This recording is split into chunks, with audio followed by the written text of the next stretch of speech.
अस्सलाम वालेकुम and very good morning. सुबह पाकिस्तान के साथ मैं हूं आपकी मेजबान जरिया बारिफ और मेरे साथ हैं मोहम्मद शुएब। हर खातून के साथ एक मर्द मौजूद होता है सपोर्ट के लिए, ना मौजूद हो तब भी औरत बड़ी स्ट्रॉन्ग है, बहुत आगे बढ़ रही है और आगे बढ़ना चाहिए। एक औरत की आगे बढ़ने के लिए हम सबकी क्या कोशिश होनी चाहिए, कहां कहां पर हो रही हैं कोताहियां, इस पर करेंगे आज बात, क्योंकि आज है हैप्पी वुमेन्स डे और इस पर on a lighter note happy women's day to all the mens out. Be careful ही है और नहीं बी केयरफुल में हम ये भी कह सकते हैं शुएब कि आपको ये केयर जो है वो सिर्फ आज ही इख्तियार नहीं करनी है, कोशिश कीजिए इसे अपने रोजमर्रा की रूटीन में शामिल कर आज तो कर लो।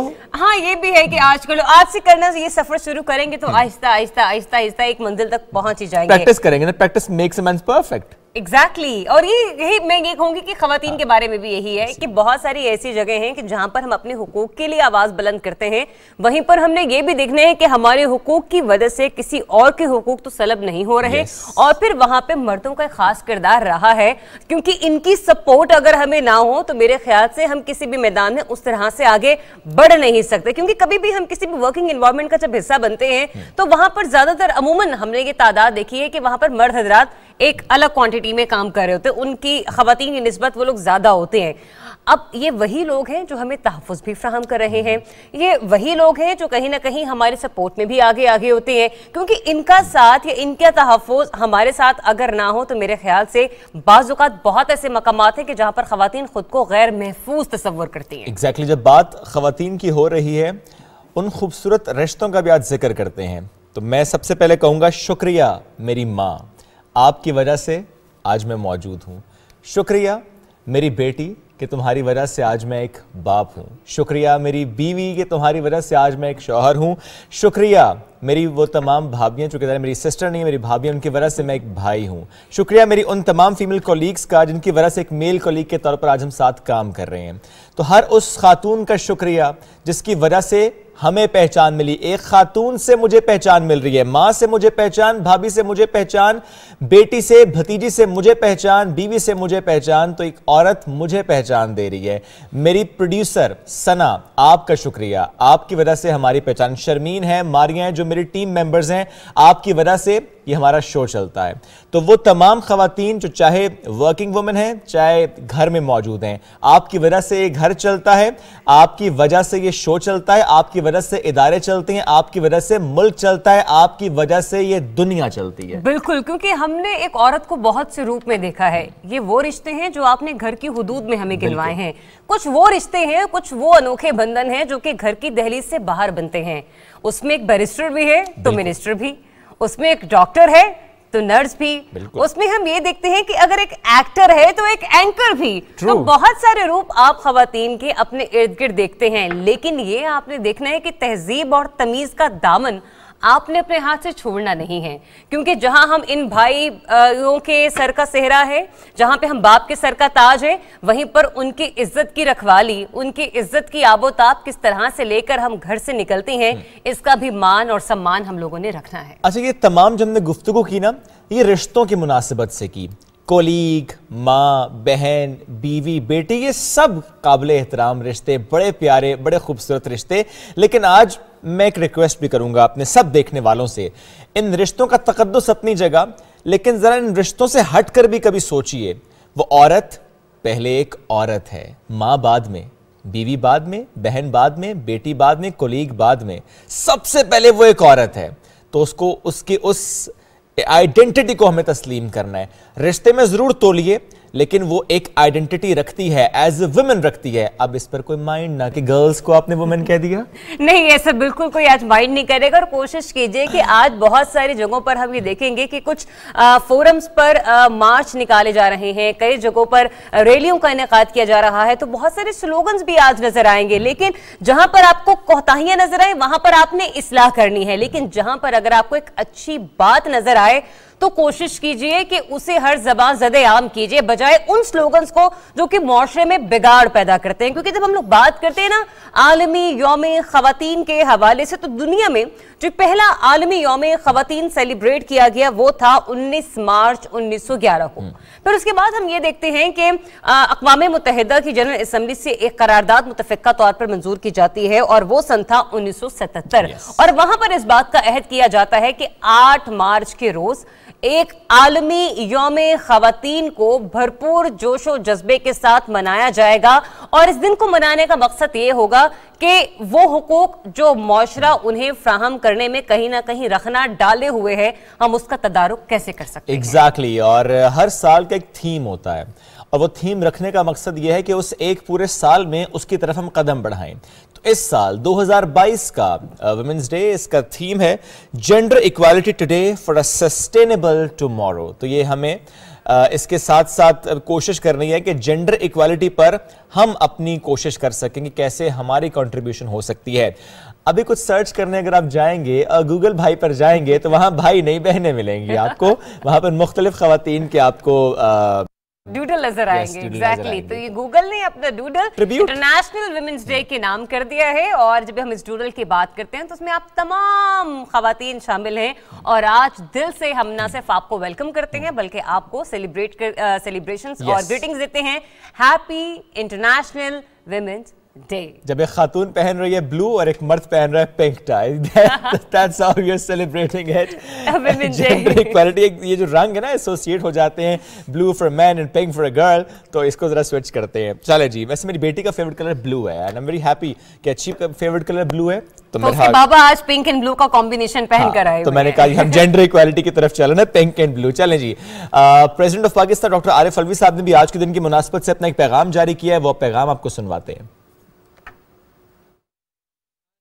रियासत है उसमें इम्कानी नहीं कि बिजनेस वुमेन के लिए कोई रुकावट हो। प्राइम मिनिस्टर साहब के प्रोग्राम ने जो औरतों को फंड्स दिए, रिस्पॉन्सिबिलिटी का तयन किया कि औरत रिस्पॉन्सिबल है इस बात की कि वो फंड्स डिस्पर्स अपने ख़ानदान में सही तरह से कर लेगी। औरत को जब आप एम्पावर करते हैं तो उसको सिक्योर करते हैं, उसको सेफ करते हैं, माशरे में जाए, कारोबार करे, काम करे। बड़ी खूबसूरत बात ज़रियाब आरिफ साहब ने की है और ये वाकई दुरुस्त बात है कि मी एज अ हस्बैंड जब मैं अपनी वाइफ को एम्पावर करने की बात करूं और मैं कहूँ कि ठीक है जो तमाम माली मामलात हैं, ठीक है भले मैं कमाऊं, at time she was also working, लेकिन मैं चाहता हूँ कि जो घर के माली मामलात हैं वो खुद देखे। और वो जब देखती है वो ज्यादा ऐसे तरीके से देखती है, काफी सेविंग कर लेती है। और अक्सर ऐसा हो जाता है कि मैं उससे कहता हूँ हाँ यार पैसे तो खत्म हो गए, तो उन्हें कहा कि देते ये देखें ये पैसे हैं। बिल्कुल ऐसा ही है, क्योंकि जब हमारी माएँ हमारे घरों को एक बड़े एहसन तरीके से हमारे घर का किचन चला रही होती हैं, आप यकीन कीजिए एक टर्म यूज होती है कमेटी डालना, हमें मालूम भी नहीं होता और हमारी अम्मियों ने किस तरह से हम लोगों के लिए जो सेविंग है वो करके रखी होती है। तो मेरे ख्याल से मैं ये कहूंगी कि जिस तरीके से हमारी माएँ कंट्रीब्यूट करती हैं, क्योंकि उनको तो यूं कह लीजिए कॉपरेट करने के लिए ना वर्ल्ड बैंक होते हैं, ना IMF होता है, ना ही कोई एशियाई तरक्याती बैंक होता है, तो वो अपनी मदद आपके तहत हमारे लिए सेविंग्स कर रही होती हैं। खवातीन के आलमी दिन पर एक रिपोर्ट तैयार की है, ये आपको सबसे पहले वो दिखा। और फिर छोटी सी ब्रेक लेके वापस आएंगे गेस्ट के साथ, आप रिपोर्ट देखिए।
पता है पिछले 20 सालों में स्टॉक मार्केट इन्वेस्टमेंट का रिटर्न 18% सालाना रहा है, यानी कि बाकी ऑप्शंस जैसे कि बैंक, गोल्ड, रियल एस्टेट और डॉलर से काफ़ी बेहतर।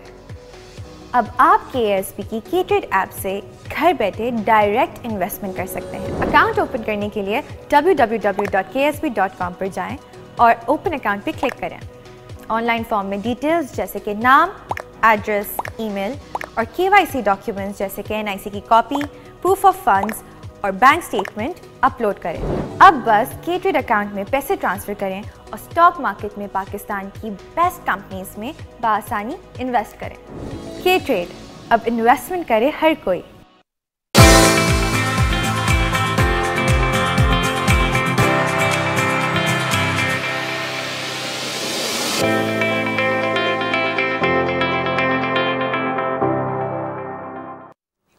Welcome back after the break पर जाने से पहले जिस तरह हमने गुफ्तगू की थी हैप्पी वुमेन डे की मुनासबत से एक रिपोर्ट भी आपको दिखाई थी, और अब हमारी कोशिश ये है कि प्रोग्राम के इस हिस्से में यानी इस पूरे घंटे में हम ऐसी ख़वातीन से आपकी मुलाकात कराएं जो वाकई मिसाल हैं, और ना सिर्फ वो ख़वातीन मिसाल हैं बल्कि उनके घर के जो मर्द हैं वो ज़्यादा बड़ी मिसाल हैं।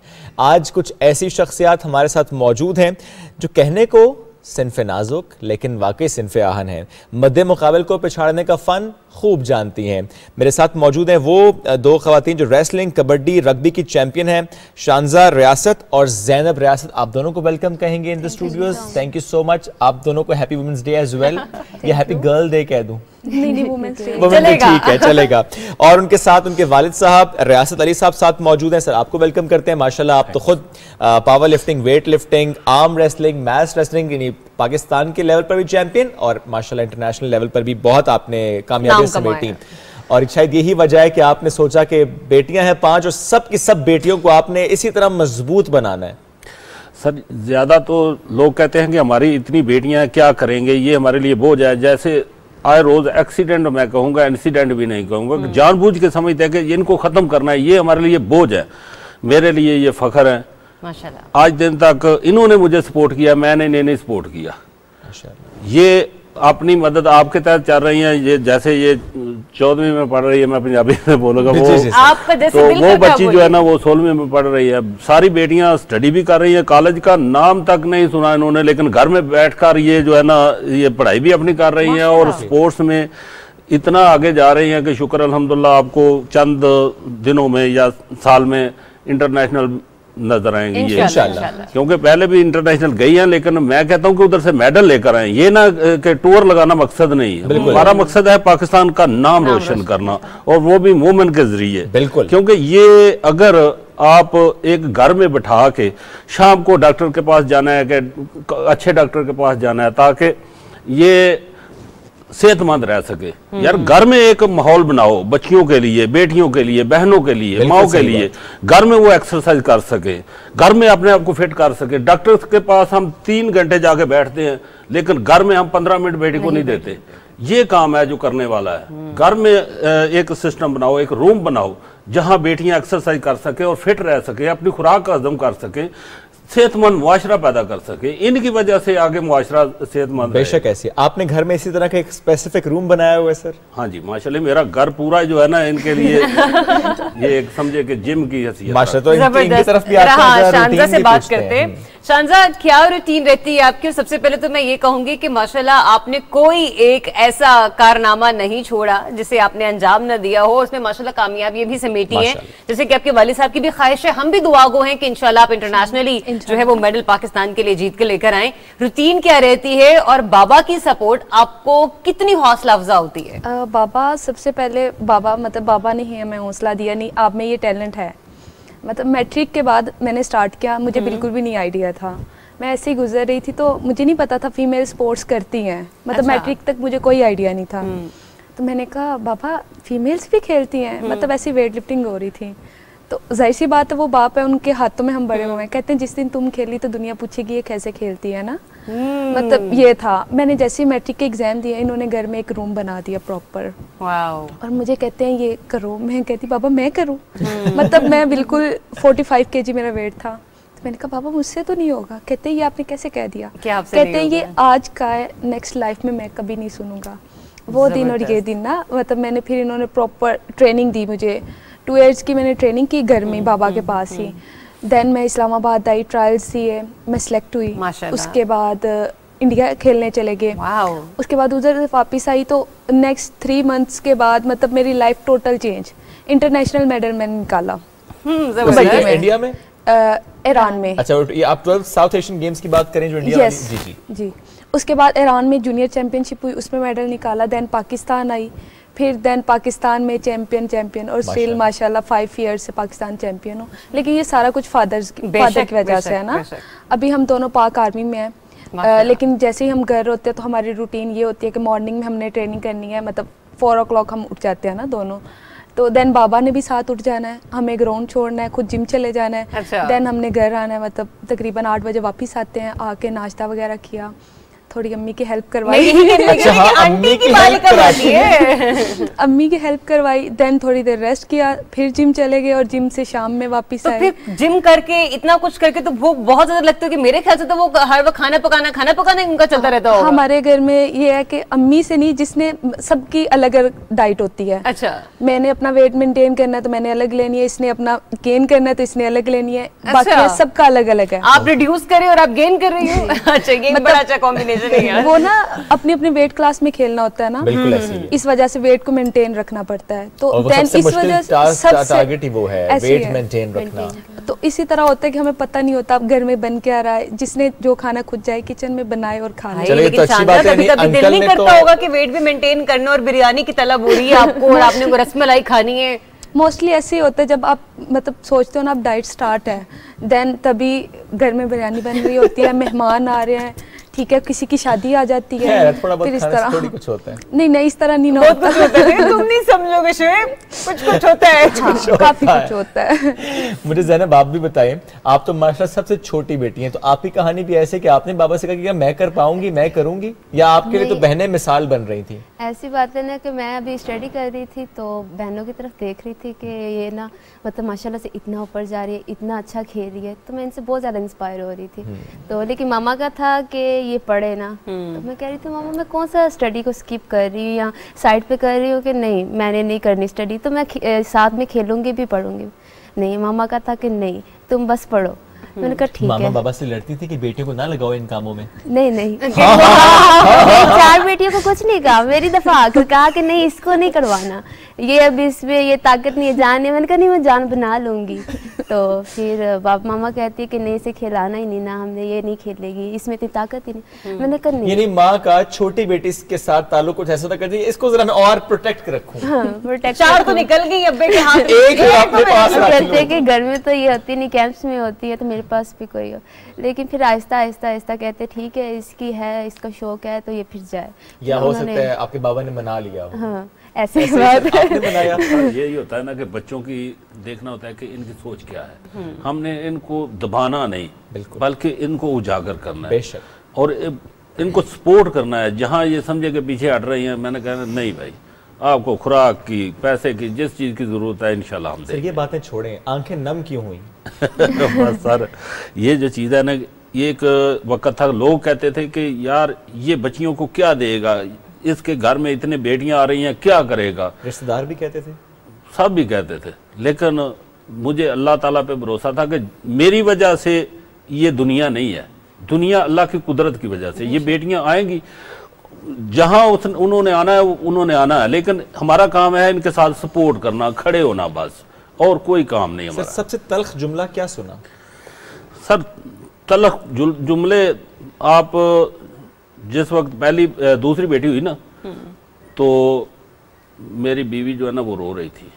मैंने कहा क्या हुआ है भाई, बेटियां तो मेरी वजह से हो रही हैं, कि बेटियां औलाद जो है ना ये बंदे की। देखिए आपने खूबसूरत बात, सबसे बेटियां प्यारी तो बात है। मेरी वजह से हो क्योंकि ज़ाहिर रही है ये है। मर्द- He मर्द is not को blaming his wife. नहीं ये जो चीज होती है ना, ये scientific है। दौलत जो है ना, ये औरत औरत की की वजह नसीब। से है, और औलाद औलाद की जो है ना नसीब से। वो बेशक, आदमी बेशक की किस्मत में है। तो मेरी किस्मत में अगर बेटियां हैं तो आपका क्या दोष है, आपका कोई कसूर नहीं है। तो मेरे वालिद साहब ने मेरी बेटी के होने पर देगे रख दी माशाल्लाह। उन्होंने कहा ये मेरा बेटा है, और फिर इन्होंने बेटे बन के दिखाया। मेरे बेटे भी हैं 3, शुक्र अल्हम्दुलिल्लाह, ये नहीं कि बेटियां नहीं, बेटियां बेटे भी हैं। और मैंने इनके पीछे खड़े होने का अज़म लिया है। और ये नहीं, मैं कहता हूं कि आपको वाइफ मिली है, उसे वाइफ का दर्जा दो। दूसरी जितनी बेटियां हैं पूरे पाकिस्तान में, आपकी ये बेटियां हैं, बहनें हैं, माएँ हैं, इनको ऐसा दर्जा दो। कई मेरे से बड़ी होती है, मैं उनको सर पे प्यार देता हूँ, लोग कहते हैं यार तुम ना जूते खाओगे। तो ये जो चीज होती है ना, इन्होंने मुझे बहुत सपोर्ट किया है, औरतों ने मुझे बेहद सपोर्ट किया है। सर थोड़ा सा ये भी मैं चाहूंगा आप नाज़रीन जरूर शेयर कीजिएगा, क्योंकि me being a father of a girl, तो मैं ये जरूर कहता हूँ कि जब मेरी वाइफ एक्सपेक्टिंग थी उसके बाद से मेरी जिंदगी बदल गई। हाँ जी, हाँ जी। जब मालूम हुआ कि वाइफ एक्सपेक्टिंग है, फिर मालूम हुआ कि बेटी, आप यकीन करिए फाइनेंशियल कंडीशंस ही चेंज हो जाती हैं। तो ये 5 बेटियों ने आपकी फाइनेंशियल कंडीशंस कितनी बदली? सर मेरे ना पहले की तो बात छोड़ें, जब मैंने बच्चियों की शादी शुरू की ना, तो लोग कहते हैं यार इतना खर्चा किधर से लाओगे? तो मुझे नहीं पता मेरे रब ने मुझे कैसे से अता किया। ये बेटियां हैं, मुझे नहीं पता कि इनका रिज़्क कहाँ से आता है। सिर्फ ये होता है कि हमने फ्रिज में फ्रूट सब्जी वगैरह फुल रखनी है, घर में दूध दही रखना है, बस। यानी कि सब कुछ इनके लिए घर में मौजूद हो। ये पता नहीं किधर से आता है। शुक्र अल्हम्दुलिल्लाह, अल्लाह ताला की ज़ात हमें हिम्मत भी देती है और पैसा भी देती है। और इनकी तरफ रिज़्क जो है ना, भागता हुआ आता है। बेशक ऐसे ही। मैं इस तरह एक छोटी सी बात ऐड करता हूँ। मेरी जो वाइफ हैं वो अकेली बेटी हैं, तो मेरे फादर इन लॉ मुझे कहते हैं कि शादी से पहले वो कभी नहीं सोचते थे कि कहाँ से रिस्क आ रहा है, कहाँ से पैसा आ रहा है, कहाँ से इतनी चीज़ें अच्छी हो रही हैं। और जैसे ही शादी हुई वो कहते हैं हालात थोड़े से चेंज हुए, और मैं कहता हूँ मेरे हालात न्यारे हो गए। तो वो सारा जो एक रहमत है, इसमें कोई शक नहीं है। रहमत ऐसे नहीं कहते खवातीन को, वाकई वो रहमत लेकर आती हैं। थोड़ा सा जिक्र अपने भाइयों का भी कीजिएगा। वालिद की सपोर्ट अपनी जगह, 3 भाई हैं, उनकी सपोर्ट। और छोटे हैं या बड़े हैं शान साहब? 2 मुझसे बड़े हैं और एक सबसे छोटा है, ज़ैनब से भी छोटा है। तो छोटा वाला बड़ों की तरह तड़िए तो नहीं लगाता? नहीं, वो बहुत मासूम है। वो ना वैसे कोई लगा सकते तड़ियां इनको। वैसे तो डिशम कर देंगे 2 मिनट में। उसका ये होता है कि वो मतलब बड़े भाई तो वैसे ही इस्लामाबाद में होते हैं, तो जब हम घर होते हैं तो छोटा आता है, उसको कहते हैं चलो हमारे साथ ट्रेनिंग करो ना। माशाल्लाह वो जवान है अब, तो वो बेचारा हमसे हार रहा होता है। समटाइम मेरी फ्रेंड्स आती हैं हमारे साथ ट्रेनिंग करने, तो जब वो घर में होती हैं ना, तो उसके सामने कहता है आप भी थोड़ी सी इज्जत रख लेना लड़का। मतलब उसके साथ अब ये होता है। माशाल्लाह वो वेट में भी उसका 85 kg वेट है, पावर भी है, भाई लड़कों को हरा के आता है। लेकिन जब घर में आता है तो बहनों के आगे मात खा जाता है। बहनों के पीछे वालिद की बहुत सपोर्ट है। ज़ैनब ये बताइएगा, आपकी इन तीनों भाइयों में से सबसे ज्यादा लड़ाई किसके साथ होती है, सबसे ज्यादा बंदी किसके साथ है? छोटे के साथ ही सबसे ज़्यादा लड़ाई होती है ना, झगड़े होते हैं उसके साथ। उससे मैं मजाक करती हूँ, लेकिन वो चिढ़ता है आगे से, कहते ना किया कर मेरे साथ। तो जो बनती है दोनों बड़े भाइयों के साथ बनती है। क्या बात है। अब मैं चाहूंगा क्योंकि हम इसे फाइंड अप करें, आप दोनों की तरफ से एक जुमला अपने वालिद साहब के लिए। ये तो मेरे आइडियल है। मतलब फादर से हमें हमेशा इंस्पायरेशन मिली है। बहुत ज़्यादा इंस्पायर करते हैं हमें, और अल्लाह करे कि सब बेटियों को ऐसे ही बात मिले। आमीन। माशाल्लाह। सर एक जुमला आपकी तरफ से भी। सर मैं सिर्फ इनके लिए नहीं, मुझे तो हर बेटी के लिए, पूरी दुनिया की जितनी बेटियां हैं ना, उनके लिए फिक्र है कि ये आपकी सपोर्ट है। जहां आप रुक जाते हैं, ये पीछे आपके वो तली की तरह, थम की तरह पीछे खड़ी होती है। जहां हमारी ब्रेक लग जाती है ना, भाई हमारा काम नहीं चल रहा, वहां इनका पेट्रोल पूरा है। ये आप तो थोड़ी बहुत कहते हैं ना, तो ये मेरे पीछे तो लाखों रुपया भेज देती, ये लो काम करो। माशाल्लाह। और एक औरत की वजह से ही मैं आज इस मुकाम पे हूँ, जिसने मुझे झुकने नहीं दी। हम सब ऐसे झुकने नहीं दिया। इनकी माँ जो है ना, उसने मुझे आज दिन तक झुकने नहीं दिया। जितना भी है, जहां मेरी ब्रेक लगी, भाई मकान बना रहे हैं तो छत नहीं पड़ रहे, उसने कहा मेरे पास ये पड़े हैं, ले लो। क्या बात है। जहां मेरा कारोबार, मैंने इस्लामाबाद में कारोबार भी किया हुआ है, तो जहां कारोबार रुका उसने कहा ये लो। क्या बात। इसका मतलब ये हुआ सर, जहां कायनात आके रुक रही है, वहां खवातीन उस कायनात को धकेल रही हैं आगे की तरफ। थैंक यू सो मच रियासत साहब, बहुत अच्छा लगा आपसे मुलाकात करके। और शान से ज़ैनब, आपके साथ ही हमारी दुआएं हैं। बिल्कुल ऐसा ही है। ये एक ऐसे वालिद, एक ऐसी एग्जांपल सेट किया है कि इनकी सपोर्ट। लेकिन मैं जरूर यहाँ पे कहूंगा कि ये तो एक एग्जांपल है, हमें इस सोसाइटी में ऐसी एग्जांपल्स बनना है, not just as a father, as a man. मैं यही कहना चाह रही थी कि सिर्फ एक वालिद के रूप में उन्हें मत देखिए, एक मर्द की हैसियत से देखिए, क्योंकि मर्द के मुख्तलिफ किरदार हैं। वालिद तो एक किरदार निभा रहे हैं, मर्द ने बहुत से किरदार निभाने हैं। तो किस तरह से हमारी बाकी खवातीन को उनके बहन भाइयों की बदौलत बहुत आगे कुछ बढ़ने और करने को मिला, ये सब कुछ आपको बताएंगे, लेकिन छोटी सी ब्रेक के बाद। Stay tuned, Subah Pakistan. Thank you sir.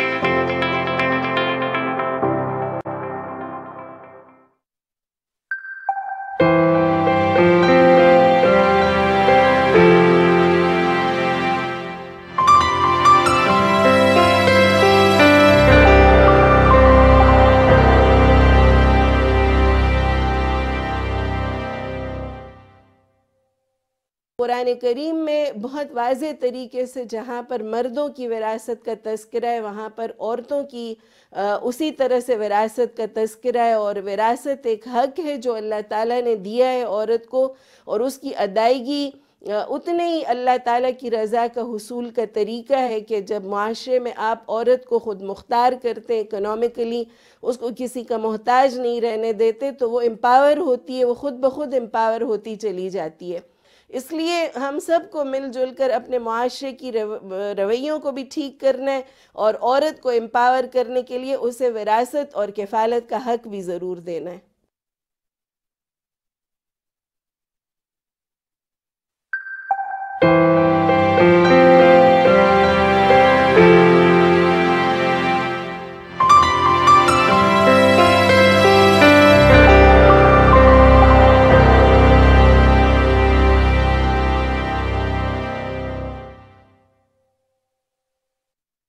इस्लाम इस बात को यकीनी बनाता है कि ख़वातीन के हिस्से को किसी भी एतबार से ग्रैब ना किया जाए, लिया ना जाए, उसे यकीनी तौर पे दिया जाए।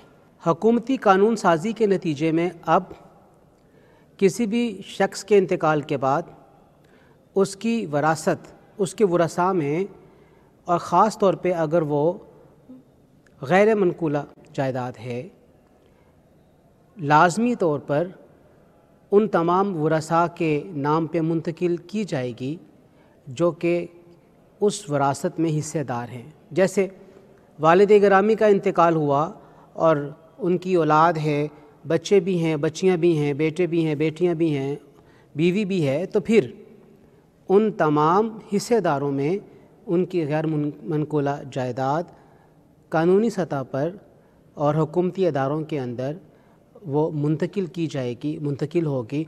ये इसमें नहीं होगा कि कोई उनको इंतकाल करवाने के लिए आया, वो एक ऐसा प्रोसेस बना दिया गया है कि अब वो खुद ब खुद इंतकाल हो जाएगी।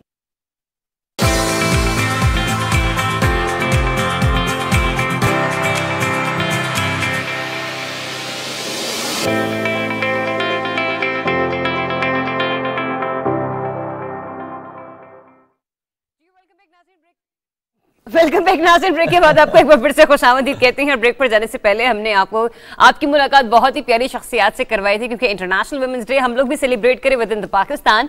लेकिन साथ ही साथ आपको ये कहेंगे कि हमने जब अपने इब्तिदा में अर्ज की थी कि खवातीन को किन किन मुश्किलात का सामना रहता है, ये तो वो खवातीन हैं, बच्चियां हैं, बेटियां हैं कि जिन्हें खुदा ताला ने हर सलाहियत दी है, और उसके बावजूद भी उन्हें मुआशरे की बहुत सारी तलखियों का सामना करना पड़ता है। लेकिन इसी मुआशरे में खुदा की बनाई हुई मखलूक में कुछ ऐसी मखलूकात भी शामिल हैं जो बेशक इंसान हैं, लेकिन उनके साथ कुछ ऐसी सलाहियतें हैं जो कि मौजूद नहीं हैं। और फिर जब हम ये देखते हैं कि जो उनकी माजूरी होती है, मुआशरा उन्हें किसी और नज़र से देख रहा होता है, लेकिन उनकी नज़र अगर उनके साथ ना भी दे, तो हम ये कहते हैं कि अपनी कामयाबियों से, अपनी मेहनत से, अपनी लगन से, अपनी कोशिशों से वो ये जानती हैं कि हमने किस तरह से दुनिया को मात देनी है और अपने लिए रास्तों को आसान करते चले जाना है। एक ऐसी बड़ी प्यारी शख्सियत आज सुबह पाकिस्तान में हमारे साथ मौजूद हैं, जिन्होंने अपनी माजूरी को अपनी कमजोरी हरगिज और कभी नहीं समझा।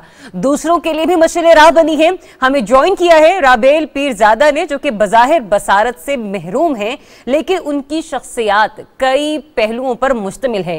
टीचर भी हैं, मोटिवेशनल स्पीकर भी हैं, फिक्शनल राइटर भी हैं, मेंटल हेल्थ काउंसलर भी हैं, पर्सनैलिटी डेवलपमेंट प्रोफेशनल और न जाने क्या क्या है। शोएब एग्जैक्टली, माशाल्लाह। राबेल, अस्सलाम वालेकुम, गुड मॉर्निंग।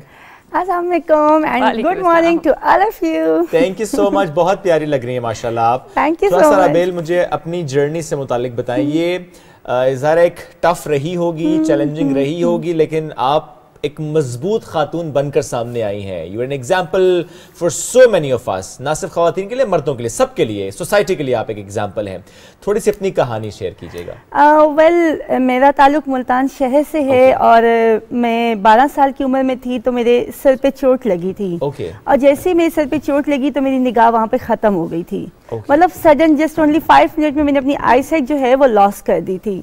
और फिर उसके बाद ये था कि जाहिर सी बात है, मेरा ताल्लुक जिस खानदान से था, हम मखदूम फैमिली से बिलोंग करते हैं, हमारा दरबारों वाला सिस्टम में थोड़ा सा हो गया कि मतलब मखदूम की बेटी अंधी हो गई है, उसको नजर नहीं आता, या ऐसे बहुत सारे रूमर्स थे। लेकिन मेरे पेरेंट्स ने, मेरे फादर ने, मदर ने बहुत ज़्यादा सपोर्ट किया। और फिर पाकिस्तान फाउंडेशन फाइटिंग ब्लाइंडनेस एक इदारा है, पूरे पाकिस्तान में ब्लाइंड बच्चों के लिए काम कर रहा है। उन्होंने फिर मेरे लिए एक कदम उठाया और उन्होंने फिर ये कहा कि हम इस बच्ची को पढ़ाएंगे। सो अल्हम्दुलिल्लाह मेरी सारी क्वालिफिकेशन वहाँ से रही। And I have done masters in English plus linguistics. इसके अलावा मैं हाफिज कुरान भी हूँ और इसके अलावा मैं कराटे चैंपियन भी हूँ। ये हिफ्ज़ कुरान का बताएं मुझे थोड़ा सा, किस एज में आपने कुरान हिफ्ज़ किया और वो कैसा एक्सपीरियंस रहा? कितने अरसे में आपने कुरान मजीद हिफ्ज़ किया? वेल, हुआ कुछ यूँ कि जब मुझे नजर आना बंद हो गया ना, तो मेरे पेरेंट्स ने मुझे ये नहीं रियलाइज करवाया कि मुझे नजर नहीं आता।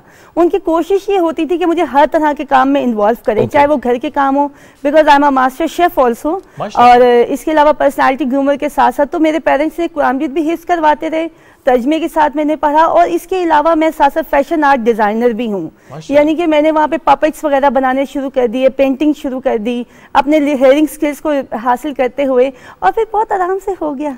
मैं हैरान हो रही हूँ शेब कि हम बहुत सारे ऐसे लोग हैं जिन्हें अल्लाह ताला ने बसारत जैसी नेमत से नवाज रखे। हम लोगों के लिए चीजें करना बाजू का इतना मुश्किल हो जाता है, और आप तो माशाल्लाह खुदादाद सलाहियतों की मालिक है। राबेल, जब ये जर्नी आपकी शुरू हुई, क्योंकि आपने आगाज में बताया ना कि आप गिरी, आपको चोट लगी, जिसके बाद आपकी निगाह, आपकी नजर जो है वो खत्म हो गई। वो उम्र का कौन सा हिस्सा था? क्या उम्र थी आपकी? 12 साल। 12 साल, just only 12 years old।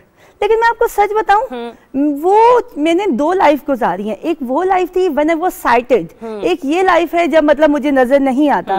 But seriously मैं इस लाइफ को ज्यादा एंजॉय करती हूँ। एंड मेरा ये मानना है कि जिंदगी जो है ना वो बहुत खूबसूरत है, और जिंदगी गुजारने के लिए आंखों की नहीं, खूबसूरत दिल की जबरदस्त। ये शेर व शायरी भी करती हैं जी। कुछ अपने शेर तो सुनाए। ऐसे मेरे शेर मुझे याद नहीं होते, बाकी सबको याद होते हैं। अच्छा। लेकिन ये है कि एक शायद मुझे अभी याद आ रहा है, तो वो मैं सुना देती हूँ। एक मेरी मदर ने मेरे लिए लिखा था, जब मुझे नजर आना बंद हो गया था, उन्होंने खास मेरे लिए लिखा था। उन्होंने कहा था, जब हिम्मत हारना ना तो मेरा ये शेर याद रखना, दैट इज, जहाँ चोट खाना वहीं मुस्कुराना, जहाँ चोट खाना वहीं मुस्कुराना, पर इस अदा से के रोदे जमाना। हाय, जबरदस्त, क्या बात है, खूबसूरत। माशाल्लाह। आप थोड़ा सा मुझे ये बताएं कि एज ए मोटिवेशनल स्पीकर किस तरह से आप मोटिवेट करती हैं लोगों को? वेल, देखें, पता है होता क्या है, हम जितने भी लोग हैं ना, हम सब में कोई ना कोई डिसेबिलिटी है। किसी में इंटरनल है, किसी में एक्सटर्नल है, ठीक है। इन सारी चीज़ों को देखते हुए नाशुक्री तो कभी भी नहीं करनी चाहिए ना। अगर हम अपने आप से नीचे देखें, कितने ऐसे लोग हैं जिनको ये भी मौके नहीं मिले होंगे, कितने ऐसे लोग हैं जो सड़क पे सोते होंगे, तो हम फिर नाशुक्री किस चीज़ पे कर रहे हैं? तो मैं तो बिल्कुल भी कुछ भी नहीं, मैं तो सिंपल बात करती हूँ, और लोग तीसरी सीटिंग में कहते हैं कि आप ठीक कहती हैं कि जिंदगी बहुत खूबसूरत है। इसका मतलब ये हुआ कि पर्सनालिटी ऐसी है कि जब आप गुफ्तगू करती हैं तो वो मोटिवेट लोगों को यूं ही कर देती है। आप हो गए मोटिवेट? हम तो मैं बहुत ज्यादा हो गए, मोटिवेट हो गया। और जो आपने हिफ्ज़ कुरान का जब जिक्र किया तो आप यकीन जाने हम ज्यादा मोटिवेट हो गए कि वाकई जनाब आपने एब्सोल्युटली राइट कहा कि मुश्किल हो जाता है। मतलब आप कोई काम कर रहे हैं, अगर आपकी आंख में कुछ चला गया तो आप कहते हैं कि किसी कोई और हमारे आंखें आके काम कर दे, मुझसे ये हो नहीं पाएगा। लेकिन आप माशाल्लाह जिस तरह से अपनी जिंदगी को कंटिन्यू कर रही हैं, आपने कहा कि राबेल आपने जिंदगी में 2 सफर जिए हैं, एक तब जब खुदा ने आपको बसारत दे रखी, एक तब जब आप बसारत से महरूम हो गई। एक वो जज्बा था जिसमें आपने दुनिया को देखा, एक ये जज्बा है जिसमें आप महसूस करती हैं। ये महसूस करने का अमल कैसा है? मैं आपको सच बताऊं, मैं कहती हूँ कि वो मेरी जो साल थे ना, वो शायद मेरी जिंदगी में थे ही नहीं। असल जो मेरा जो कहते हैं ना कि आपने लाइफ को समझा है, क्योंकि जब हम साइटेड होते हैं ना, हम बहुत सारी चीज़ों को इग्नोर कर रहे होते हैं। आज मैं आपसे कहूँगी, आप बाहर जाएंगे ना, आपसे मैं कहूँगी कि आप फूलों के कलर देख के आइएगा, देखिएगा उस साथ कितने कांटे लगे हुए हैं, कितनी तितलियाँ लगी हुई हैं। शायद आप डेली ये इस चीज़ को मिस कर देते हो, लेकिन जब आप एक दिन आंखों में पट्टी बांध के बाहर निकलेंगे ना, तब आपको एहसास होगा कि यार मैंने क्या मिस किया। तो इसलिए इन चीज़ों को मैं ये देखते हुए कहती हूँ कि I am a luckiest one कि मैंने वो लाइफ भी देखी है और मैं ये लाइफ भी इंजॉय कर रही हूँ। मतलब मुझे दोनों में बहुत, और अल्लाह ताला को मुझसे कोई सजा तो नहीं लेनी थी, अल्लाह ताला ने तो मुझे इसलिए ब्लाइंड किया ताकि मैं कुछ करके दिखाऊं। और आपने करके दिखाया है माशाल्लाह, very positive energy I must say. Rabel थोड़ा सा ये बताएं कि अब चूँकि आज हम वुमेंस डे सेलिब्रेट भी कर रहे हैं, पाकिस्तान में ख़वातीन के हवाले से जब हम बात करते हैं, हम कितना आगे बढ़ पाए हैं। इतने सालों से हम वुमेन मार्च भी कर रहे हैं, हम मुख्तलिफ नामों से मार्च कर रहे हैं, कितना आगे बढ़ पाए हैं हम? वेल देखें, अगर मैं आपको पाकिस्तान की क्या मैं इस्लाम की भी बात करूँ ना, तो इसमें प्रॉपर हकूक़ दिए गए हैं, ठीक है ना। लेकिन ये है कि हमें ये भी सिखाया गया है, मज़हब हमारा इतना अच्छा है कि हर चीज़ हम लिमिट में रह के करें तो चीज़ें बहुत खूबसूरत लगती हैं। क्योंकि अगर हम बात करें तो हमारी जो सबसे पहले हज़रत खुदैजा रज़ियल्लाहु अन्हा जो थी, वो सबसे पहली ताजे थे वुमेन में, लेकिन वो घर बैठे और इतने डेलिकेट अंदाज से सारे काम करती थी कि कभी भी ऐसा कोई इश्यू नहीं हुआ। सो मेरे ख्याल में कि वही वुमेन ही कामयाब हैं जिनकी फैमिली उनको सपोर्ट करती है, जिनके पेरेंट्स, जिनके फादर, हस्बैंड, भाई और आप जैसे लोग मिल के हमें मोटिवेट करते हैं। सो आई थिंक बेहतर यही है कि सब कुछ बहुत अच्छा है, लेकिन हम बैलेंस में रह के चलें तो और भी खूबसूरत लगेगा। ठीक है, तो राबेल एक लास्टली बस आपसे ये भी जानना चाहेंगे कि जो आपके वालिद साहब और आपकी वालदा, उनके लिए ये मुश्किलात रही होंगी, ये वो जज्बा है जो यकीनन आपने भी महसूस किया होगा, लेकिन वो दुनिया को नहीं दिखा रहे होंगे। उनकी सपोर्ट को आप किस तरह से, किन अल्फाज में ढालेंगे?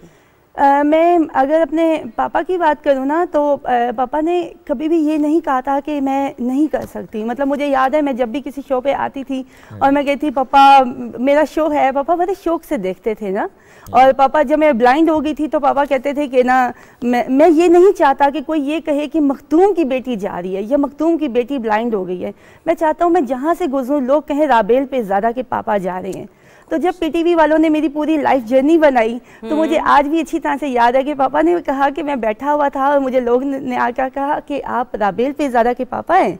तो पापा कहते हैं मेरा सर फख्र से ऊंचा हो गया था, ये मेरा बेटा है, मतलब ये मेरा वो बच्चा है जिसने वाकई मेरा सर फख्र से ऊंचा किया है। तो पापा हर जगह पे सपोर्ट करते थे। मतलब मुझे याद है हम शादियों पे जाना, ये कहीं जाना, तो पापा मेरा हाथ पकड़ के या वाइट केन को लेके खुद कहते कि भाई ये मेरा बेटा है, ये मेरा फख्र है, ये मेरे मतलब इधर मेरे साथ जा रही है।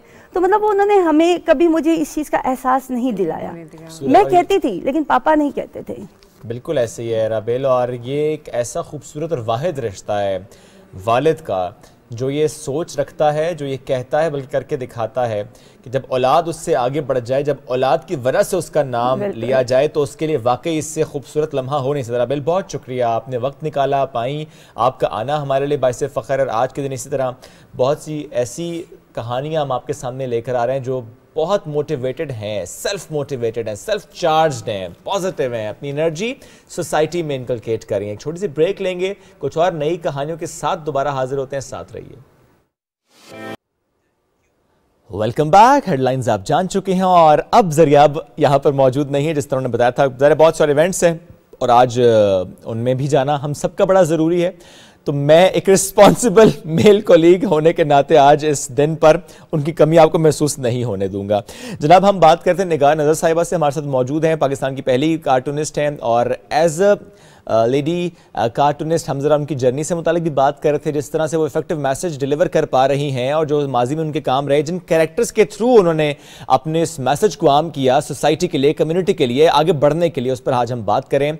तो थोड़ा सा चूंकि वुमेंस डे की मुनासबत से हमारे आज के सेगमेंट से आज के मेहमान हैं, तो उनसे हम पूछते हैं खातून के लिए इस माशरे में नाम बनाना, नाम कमाना, आगे बढ़ना क्या एक मर्द के हवाले से ज़्यादा चैलेंजिंग है या कि उनके लिए मामलात खासे मुख्तलिफ रहे?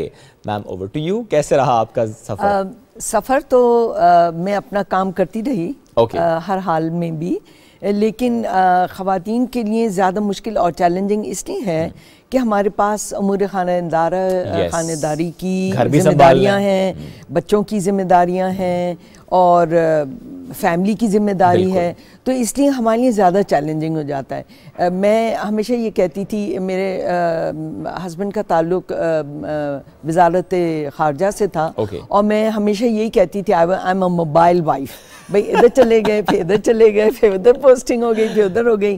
I mean, मैं हमेशा ये कहती थी, लोग मुझसे कहते थे एज अ खातून आपके लिए मुश्किल है।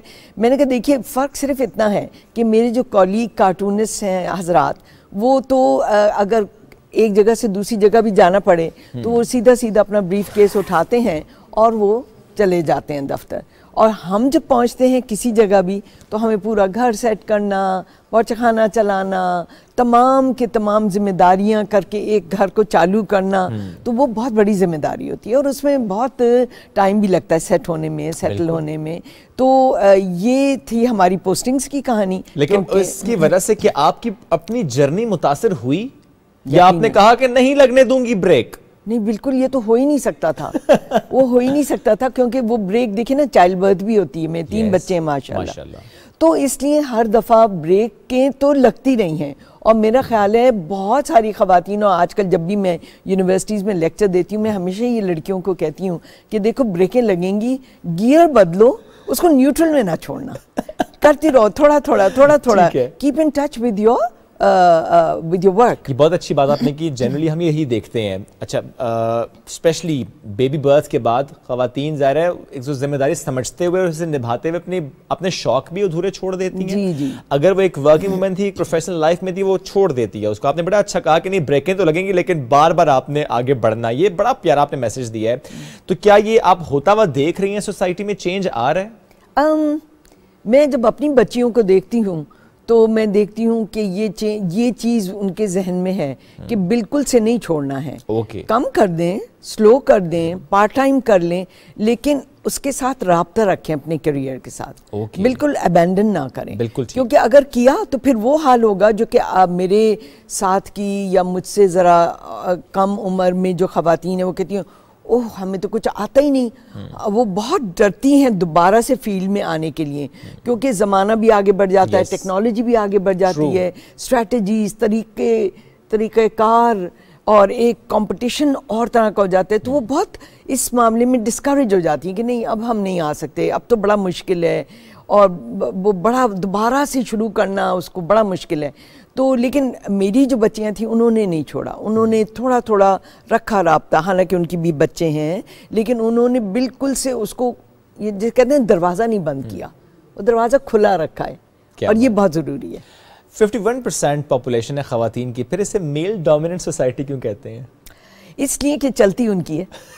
आपको वाकई लगता है कि मर्द की चलती है? जी जी, हमारे कानून भी कुछ ऐसे हैं ना कि अब तो खैर बहुत तब्दीली आ रही है और सपोर्टिव हो गए हैं ख़वातीन के लिए, लेकिन अगर जब मैं अपने माशरे में देखती हूँ हर कैडर की ख़वातीन को, चाहे वो मेरे घर में काम करने वाली मुलाजमा है जो कि मेरा बड़ा सपोर्ट सिस्टम है, या मेरी असिस्टेंट है, या मेरी कॉलीग है, या मेरी सीनियर है, तो उनके प्रॉब्लम्स अगर आप सुनने बैठे तो आप हैरान हो जाएंगे। बंदा कहते क्यों नहीं, वाई नॉट, क्या प्रॉब्लम है? वो कहती है असल में फ़लाँ ये कहता है तो फ़लाँ ये कहता है, तो लेकिन सिचुएशन भी तो ऐसी है, लेकिन हम कैसे मैनेज करें और सब कुछ कैसे करें? हमारी ख़वातीन सुपर वुमेन बनने की कोशिश करती हैं। वो कहती हैं ये भी कर लें, ये भी कर लें, ये भी और ये भी, और खातर तवाज़ो भी, और होस्टिंग भी, और ससुराल और अपनी फैमिली को, तो इट्स अ ह्यूज चैलेंज। आप देखें हमारी ख़वातीन बहुत सारे हैट्स पहनती हैं इसी वजह से, और फिर जो वो ये करियर वाला हैट है वो फिर दब जाता है, वो बहुत पीछे चला जाता है। आप देखें 70%, मैं उस दिन खबरें पढ़ रही थी, अखबार देख रही थी, तो मैं हैरान रह गई थी कि 77% लड़कियां जो डॉक्टर्स बनती हैं वो प्रैक्टिस नहीं करती। क्यों? बिकॉज ऑफ द प्रेशर्स हैं, फैमिली प्रेशर्स हैं, सोसाइटी का है, जाहिर है ये अपने बिल्कुल आपने सही कहा कि वो घर के जिम्मेदारी में इतना मसरूफ हो जाते हैं कि वो प्रैक्टिस नहीं कर पाती। एक सास को बहू तो चाहिए डॉक्टर, लेकिन गोल रोटी के लिए। हाँ। तो सास से जरा ज्यादा जिम्मेदार है इस मामले में। जी जी। थोड़ा सा दोबारा आपकी कार्टून्स पर आते हैं, ज़रा इस पर तो हमने जिक्र उससे पहले किया था, क्योंकि ज़रा वुमेन डे की मुनासबत से मैं फिर कहूँगा, तो क्या आपके कार्टून में एक खातून को एम्पावर करने के लिए भी मैसेजेस होते हैं? मेरी वैसे तो 30 किताबें छपी हैं, ये 30वीं किताब है माशाल्लाह, लेकिन मेरी कम से कम 6 किताबें इस मौजू पे हैं, ख़वातीन के मौजू पे, जिसमें एक शायद यहाँ पढ़ी हुई हो। प्लीज डू शेयर एक अबाउट तो ये है गर्ल्स एजुकेशन पे, ओके, इल्म की दौलत, और ये है हुकूक निस्वा। जबरदस्त, दो तो आपने किताबें, 2 किताबें तो सिर्फ कहानी की सूरत में, बाकी जो गोगी के कार्टून्स हैं उसमें पूरे चैप्टर्स हैं। और मैं देखिए एज अ कार्टूनिस्ट मैं सॉफ्ट स्टोरी सुनाने की अच्छा, तो इसको अगर आप साथ शेयर भी करें, कुछ वीडियोस भी हम चला रहे हैं इस वक्त। हाँ, ये हमारा अभी जो लॉन्च हुई थी ना, ओके, और ये ट्वीट किया था मिनिस्टर साहब ने। अच्छा जी, उनको ये बहुत पसंद आया कि मैंने, खूबसूरत है जी, पहले चैप्टर में गोगी और बबलू की मैंने कहानी को इनैक्ट कराया था। और गाना भी हमने ही लिखा था। और ये बहुत पसंद किया गया। यानी मेरा जो मौक़िफ़ है वो ये है कि हर काम, हर बात अगर क्रिएटिव तरीके से हो तो उसमें ज़्यादा लताफत भी होती है, उसमें ज़्यादा चार्म होता है। ठीक है। तो मैंने अपनी जब ये किताब लॉन्च की तो मैंने कहा कुछ डिफरेंट होना चाहिए, सिर्फ किताब तकरीर नहीं होनी चाहिए। तो मैंने उसका जो पहला चैप्टर था उसको इनैक्ट कराया बच्चों के साथ और प्रोफेशनल आर्टिस्ट के साथ, माशाल्लाह, और गाना भी डाला। जबरदस्त, creative way, it was a creative approach. और हमने किसी को बताया नहीं था, हमने सरप्राइज किया था कि कुछ होगा जो कि डिफरेंट सा होगा।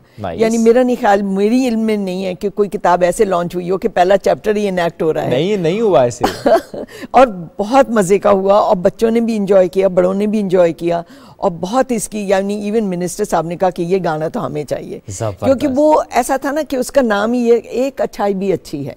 यानी ठीक है, हमारी बहुत गड़बड़े हैं लेकिन एक अच्छाई भी उस सब पर भारी है। चोर भी हैं, डाकू भी हैं, करप्ट भी हैं, सब कुछ है, लेकिन एक अच्छाई भी अच्छी है, वो अच्छाई आप बन सकते हैं। क्या बात। तो अगर आप वो अच्छाई बन जाए, एक दरख्त लगा के, तो कितने बहुत सारे दरख्त हो जाएंगे और कितनी बहुत सारी अच्छाइयाँ हो जाएंगी। एक अच्छाई करेंगे तो वो एक अच्छाई बहुत सी और अच्छाइयों को खींचेगी। ज़बरदस्त, बहुत खूबसूरत, मैं कहूँगा आपने ये बात की, बहुत शुक्रिया, आपने वक्त निकाला, आज हमारे साथ मौजूद थी हमारी इस स्पेशल ट्रांसमिशन में, जो कि हम ट्रिब्यूट पेश कर रहे हैं इस माशरे में मौजूद स्पेशली वो ख़वातीन जो मिसाल बन रही हैं, जो आगे बढ़ रही हैं, भले चैलेंजेस हों, भले रुकावटें हों, लेकिन रुकावटों को अबूर करते चली जा रही हैं और मिसाल बन रही हैं। She is one of those. इनका भी शुक्रिया। एक छोटी सी ब्रेक लेंगे, कुछ और मेहमान साथ हमें ज्वाइन करते चले जाएंगे, साथ रहिए।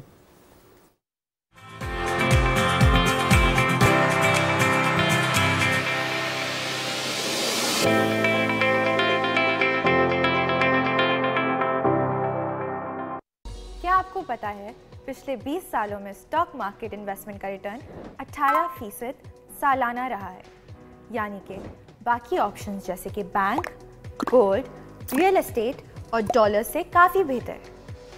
अब आप KSB की K-Trade ऐप से घर बैठे डायरेक्ट इन्वेस्टमेंट कर सकते हैं। अकाउंट ओपन करने के लिए www.ksb.com पर जाएं और ओपन अकाउंट पर क्लिक करें। ऑनलाइन फॉर्म में डिटेल्स जैसे कि नाम, एड्रेस, ईमेल और KYC डॉक्यूमेंट्स जैसे कि NIC की कॉपी, प्रूफ ऑफ फंड्स और बैंक स्टेटमेंट अपलोड करें।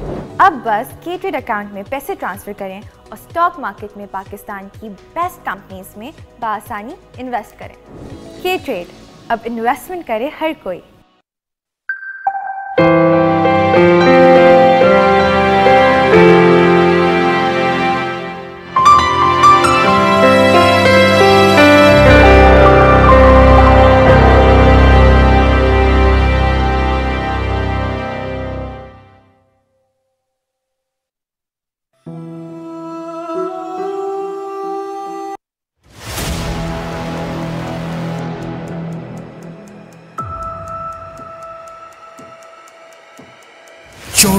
बरस के तवील इंतजार के बाद दुनियाए क्रिकेट की मायानाज team Australia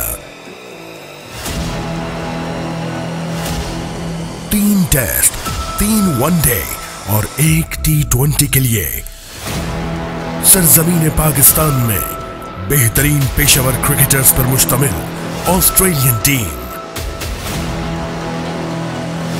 David Warner, Usman Khawaja, Marcus Harris, Travis Head और Alex Carey, Steve Smith, Marnus Labuschagne, Pat Cummins, Mitchell Starc, Cameron Green और जॉश हेजलवुड, नेथन लॉयन और एस्टन एगर जैसे काइया स्पिनर्स की मौजूदगी पाकिस्तान में शायकीन क्रिकेट के लिए बेहतरीन और दम बखुद कर देने वाली क्रिकेट की नवीद।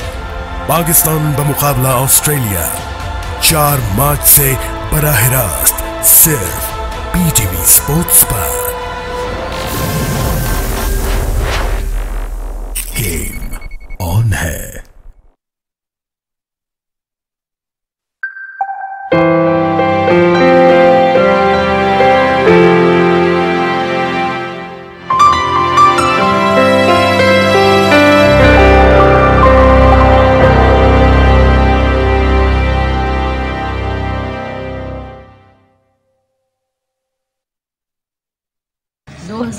में मेरे वालिद साहब वफ़ात पा गए थे और मेरे घर के तमाम मामलात और ज़मीनें वग़ैरह का मेरे वालिद साहब ही ख्याल रखते थे, उनकी निगरानी में था सब कुछ। वो फौत हो गए तो मेरे भाई ने मेरी ज़मीन पे कब्ज़ा कर लिया और फिर मैंने ख़ातून मोतसिब लाहौर से रब्ता किया। उधर मुझे सिर्फ़ 2 बार जाना हुआ और मेरा फ़ैसला हो गया। वहाँ पे किसी बंदे ने हमसे कोई रिश्वत नहीं ली, हमें कोई सिफारिश नहीं करनी पड़ी और हमारा काम हो गया है। मैं शुक्रगुज़ार हूँ वज़ीर आज़म इमरान ख़ान की, जिन्होंने एक ऐसा इदारा तश्कील दिया है जिसमें बेवा और लावारिस ख़वातीन की मदद की जाती है और उन्हें उनका हक़ दिया जाता है।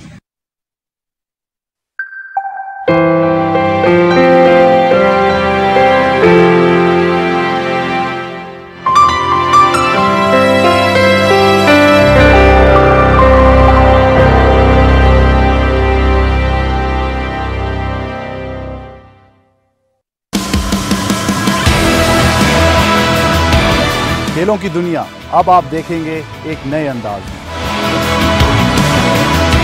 चाहे बात हो क्रिकेट के बढ़ते जुनून की या फुटबॉल की दुनिया के जोश की, हम लाए हैं आपके लिए सब, तबसरों से लेकर खेल के उभरते हुए सितारों,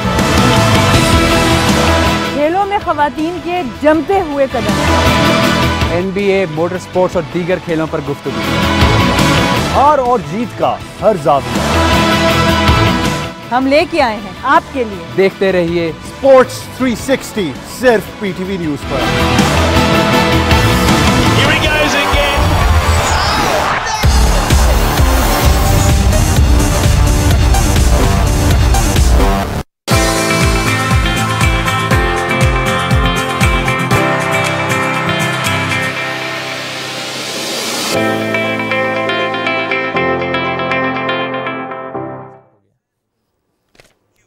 welcome back after the break. नाज़रीन, अब प्रोग्राम में हमें 3 ख़वातीन ने ज्वाइन किया है। सबसे पहले मैं तारुफ कराता हूँ, हमारे साथ मौजूद हैं फेडरल ओम्बड्समैन वफाकी मोतसिब बराए इंसदाद हरासियत कशमाला तारिक साहिबा। अस्सलाम वालेकुम, welcome to the show ma'am. हमारे साथ मौजूद हैं मजहबी स्कॉलर नाहिदा राजपूत साहिबा, आपको वेलकम करेंगे। And we have with us रुकन कौमी असम्बली नुसरत वाहिद साहिबा, आपको भी कहेंगे वेलकम। कशमाला साहिबा, सबसे पहले आपका भी शुक्रिया, आप तीनों का ही शुक्रिया। ज़रा आज का दिन ऐसा है ही, वैसे तो पूरे साल ही आप लोगों का है, लेकिन आज का दिन खास तौर पर आप लोगों का है।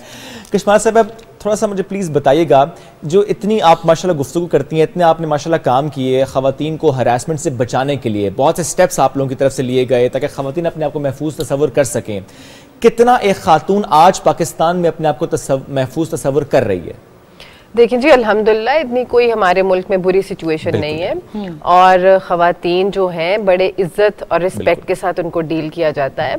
आपने देखा होगा कि माजी में चंद सालों पहले मी टू की एक मूवमेंट शुरू हुई दुनिया में, अमेरिका से शुरू हुई।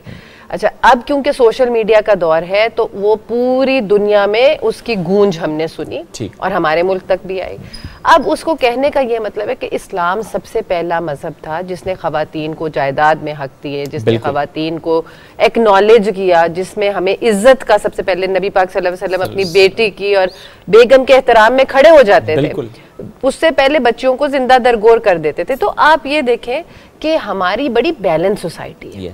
इस बैलेंस सोसाइटी के अंदर हर जगह पे काली भेड़ें भी होती हैं और कुछ लोग जहालत के अंदर भी डूबे हुए होते हैं। तो उससे हम ये नहीं कह सकते कि हमारी कोई बड़ी ब्लीक सिचुएशन है, वी गॉट टू इम्प्रूव। अब जैसे हमारा इदारा है फॉस्पा, फेडरल ओम्बड्समैन सेक्रेटेरिएट, हम अभी 2020 में कानून पास हुआ है जिसके अंदर हम खवातीन को उनके प्रॉपर्टी में राइट दिलाते हैं, जिनको महरूम किया गया है वरासत से, जिनको महरूम किया गया है प्रॉपर्टी से, जिनके अगर हस्बैंड का इंतकाल हो जाता है तो उनके ससुराल वाले उनको प्रॉपर्टी नहीं देते, तो हम 2 महीने में बगैर किसी पैसे चार्ज किए, बगैर वकला के, उनको वकीलों पे भी फीस नहीं जाया करनी पड़ती, 3 सूबों के अंदर यानी फेडरल कैपिटल, केपीके और पंजाब में ये कानून नाफिज हो गया है। Balochistan and Sindh we demand that you should replicate it.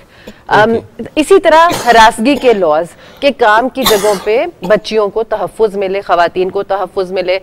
क्या मांगते हैं? रिस्पेक्ट मांगते हैं। इस दफा हमारा इस वुमेन्स डे का स्लोगन क्या है कि जेंडर इक्वालिटी। हम कहते हैं इक्वल जॉब अपॉर्चुनिटीज दे। अगर मर्दों को आप हायर करें तो खवातीन को भी करें। अगर खवातीन जो है वो उबर ड्राइवर हो सकती हैं तो वो आपके इधर कैमरामैन क्यों नहीं हो सकती? अगर खवातीन जो हैं वो हर मल्टीटास्किंग करती हैं, बच्चे पालती हैं, घर चलाती हैं, बच्चों को पढ़ाती हैं, फिर बाहर काम करती हैं, थंडर उड़ाती हैं। एग्जैक्टली। तो वो दोनों, अगर मर्द को कह दिया जाए एक दिन घर चलाओ तो वो क्या चला सकता है? नहीं चला सकता। तो women are better than men, I would say। हमें उन खवातीन के लिए मैं समझती हूँ कि बेहतर सहूलियात फराहम करनी है। जैसे आपने कहा हमारे मुल्क के अंदर क्या सिचुएशन है, हम तरक्की की राह पर, खवातीन हमारी गामजन है। जैसे सिविल सर्विसेज में देखें 40% of the new officers are all women officers. आप मेरिट की बात करें तो मेरिट देखें, मेडिकल कॉलेज, इंजीनियरिंग, खवातीन मर्दों को बीट कर रही हैं, राइट? तो इसका मतलब है कि दिमाग ज्यादा तेज है खवातीन का, बेटर देन मेन। आप देखें मैट्रिक है, इंटर है, सीएसएस है, यानी जब हम एक टफ इम्तिहान की बात करें तो बच्चियां, लड़कियां, खवातीन आगे। हम बात करें जहाज उड़ाने की एग्जांपल मैंने दी, ज़ैनब चूंकि हमारे साथ एक स्टोरी थी और ज़रा वो JF-17 थंडर उड़ाती है, माशाल्लाह पहली फाइटर पायलट है। सिविल सर्विस हो, पुलिस सर्विस हो, आप सियासतदान माशाल्लाह, तो माशाल्लाह आप भी, तो ये इतनी ज्यादा सेक्टर्स में खवातीन लीड कर रही हैं। पाकिस्तान जज हमारी सुप्रीम कोर्ट की हमारी आयशा साहिबा, पाकिस्तान वो वाहिद मुल्क जहां पे पहली वजीर आजम एक खातून बनी। तो जब इतना अच्छा है, इतना नाम बन रहा है, तो वुमेन मार्च क्यों हो रहा है? देखिए जी, वुमेन मार्च जो है ना, मैं समझती हूँ कि हर दिन औरत का दिन है, हर दिन माँ का दिन है। जब हम मदर्स डे सेलिब्रेट करते हैं, वुमेन्स डे सेलिब्रेट करते हैं, हम अभी बिल्कुल जिसको कहते हैं ना आइडियल सिचुएशन पे नहीं पहुंचे, जहां पे खवातीन को इक्वल अपॉर्चुनिटीज मिल रही हैं। हम चाहते हैं कि जो चीजें महरूम हैं हम अभी, या जिन चीजों पे हमें फोकस और हाईलाइट करना चाहिए, जैसे मैंने आपको 2 सूबे बताए कि वहां पे प्रॉपर्टी के लॉज क्यों नहीं है, जब हमारे मजहब ने उनको हकूक दिए हैं, हमारा कॉन्स्टिट्यूशन कहता है, कायदे आजम ने ये कहा, हम सारे इस चीज के ऊपर इन्फोर्स क्यों नहीं कर सकते? क्या वो दो सूबे सिंध और बलोचिस्तान पाकिस्तान से बाहर का हिस्सा है? इसी तरह जब हम डिमांड करते हैं इक्वल अपॉर्चुनिटीज, तो हमें अभी इक्वल अपॉर्चुनिटीज नहीं मिली। फिर हम जैसे डे केयर्स नहीं है, खवातीन काम की जगह पे जाती हैं, बच्चे छोटे हैं, तो उनको ये चीजें अभी एनफोर्स होना है कि हर इदारे या हर एक लोकल एरिया के अंदर ऐसे डे केयर्स हो। कानून भी है, विल चाहिए। अब जैसे मैं फॉस्पा का अपने इदारे का बताऊं कि आप हमें सोशल मीडिया पे अगर देखिए, आप फॉलो करें, इंस्टाग्राम पे, फेसबुक पे, आपको बहुत इजी लोगों को फहम हमने चीजें डाली हैं जिसपे ऑनलाइन कंप्लेंट है, आपको आने की भी जरूरत नहीं। जबरदस्त। अगर आप किसी दूर अफ्तादा जगह पे हैं तो हम स्काइप और वीडियो कॉन्फ्रेंसिंग से उनकी पूरा बयान ले लेते हैं, उनका सब कुछ देख लेते हैं। तो फैसिलिटेशन है विद टेक्नोलॉजी। अब इन सारी चीजों को जब हम लेके चलें, इदारा कानून साजी हो गई, इन्होंने कानून साजी बैठ के कर दी, पार्लियामेंटेरियन है, फिर क्या हुआ, इम्प्लीमेंट करना है, हम इदारा है, हमने उसको इम्प्लीमेंट कर लिया। अब आपने एज पाकिस्तानी क्या करना है, आगाही देनी है। बिल्कुल ऐसे ही है। हम सबका ये फर्ज है। आपके कितने हजार लाख फॉलोअर होंगे, इनके कितने हल्के अहबाब लोग होंगे, अपने पूरे पार्टी में लोग होंगे, सो स्प्रेड द मैसेज। ये एक बंदे का काम नहीं है। Everything we do is a team work. Forget about the parties, forget about your animosities. आप अपनी रंजिशें इन चीजों पे आके, जब खवातीन का मामला है तो उनको सपोर्ट करें। और इस मीडिया जो है ना, सबसे आजकल इफेक्टिव टूल है जी। मैं किसी कॉलेज में जाऊंगी, हॉस्पिटल में जाऊंगी, किसी ऐसी जगह जाऊंगी जहाँ लेक्चर करूंगी या सेमिनार करूंगी, तो कुछ लोग होंगे ना? कुछ लोग होंगे। मीडिया तो हर घर में, अभी आपको बैठे लाखों करोड़ों लोग देख रहे हैं इस चैनल को, पीटीवी की बहुत आउटरीच है। तो उससे जितने लोग देख रहे हैं उनको ये पता चलेगा कि अगर हमारी किसी बच्ची की हरासगी है, पेरेंट्स को चाहिए उसको एनकरेज करें कि रिपोर्ट करो, ये ना कहें कि छोड़ो, इग्नोर करो, नहीं बेटा ट्रांसफर करा लो, दूसरे महकमे में चली जाओ, या शिकायत ना करो, कुर्सी बदल लो, रिपोर्ट करें। हम 0 टॉलरेंस से उस बंदे को नौकरी से निकाल देते हैं अगर आपके पास प्रूफ है।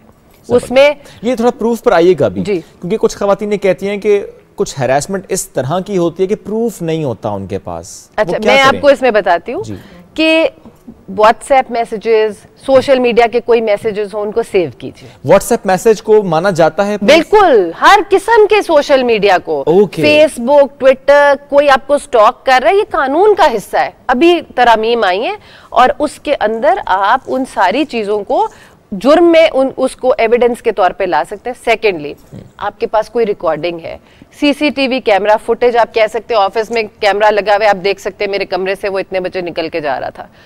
फिर कोई सीनियर है, वो एक खातून को बार बार कमरे में बुला रहा है और बिठा रहा है, बहाने से उसको तंग कर रहा है। उसके अलावा जब आप जैसे आपने कहा कोई एविडेंस की जगह नहीं है, it is your word against mine कि कमरा खाली है, सीनियर ने बुलाया है, कॉलीग ने बुलाया है, नो सीसीटीवी, नो सीसीटीवी। अगर आप फर्ज करें कि आपको किसी ने हाथ पे हाथ रख दिया, बॉडी किसी पार्ट को टच कर दिया, या दुपट्टा खींच लिया, या कोई कमेंट कर दिया, आप बाहर जाकर अपने कॉलीग से शेयर करें। किसी फीमेल कॉलीग से या मेल कॉलीग से शेयर करें। 1 दफा होगा, 2 दफा होगा, आप शेयर करेंगे। तीसरी दफा आप अपने इदारे की हैरेसमेंट कमेटी को रिपोर्ट करें। हैरेसमेंट कमेटी 3 मेंबर्स पे होती है और लाजिम है, जिसको कहते हैं ना मस्ट, मैंडेटरी, कि हर इदारे के अंदर एक सेक्सुअल हैरेसमेंट कमेटी लाजिम है, एंटी सेक्सुअल। अच्छा, ये आपने जो कहा सेक्सुअल, आपने वर्ड इस्तेमाल कर दिया, अब जरूरी तो नहीं कि हैरेसमेंट सेक्सुअल ही हो। अच्छा, सेक्सुअल लोग समझते हैं सेक्सुअल कोई रेप से साथ हम तशबीह देते हैं, नहीं।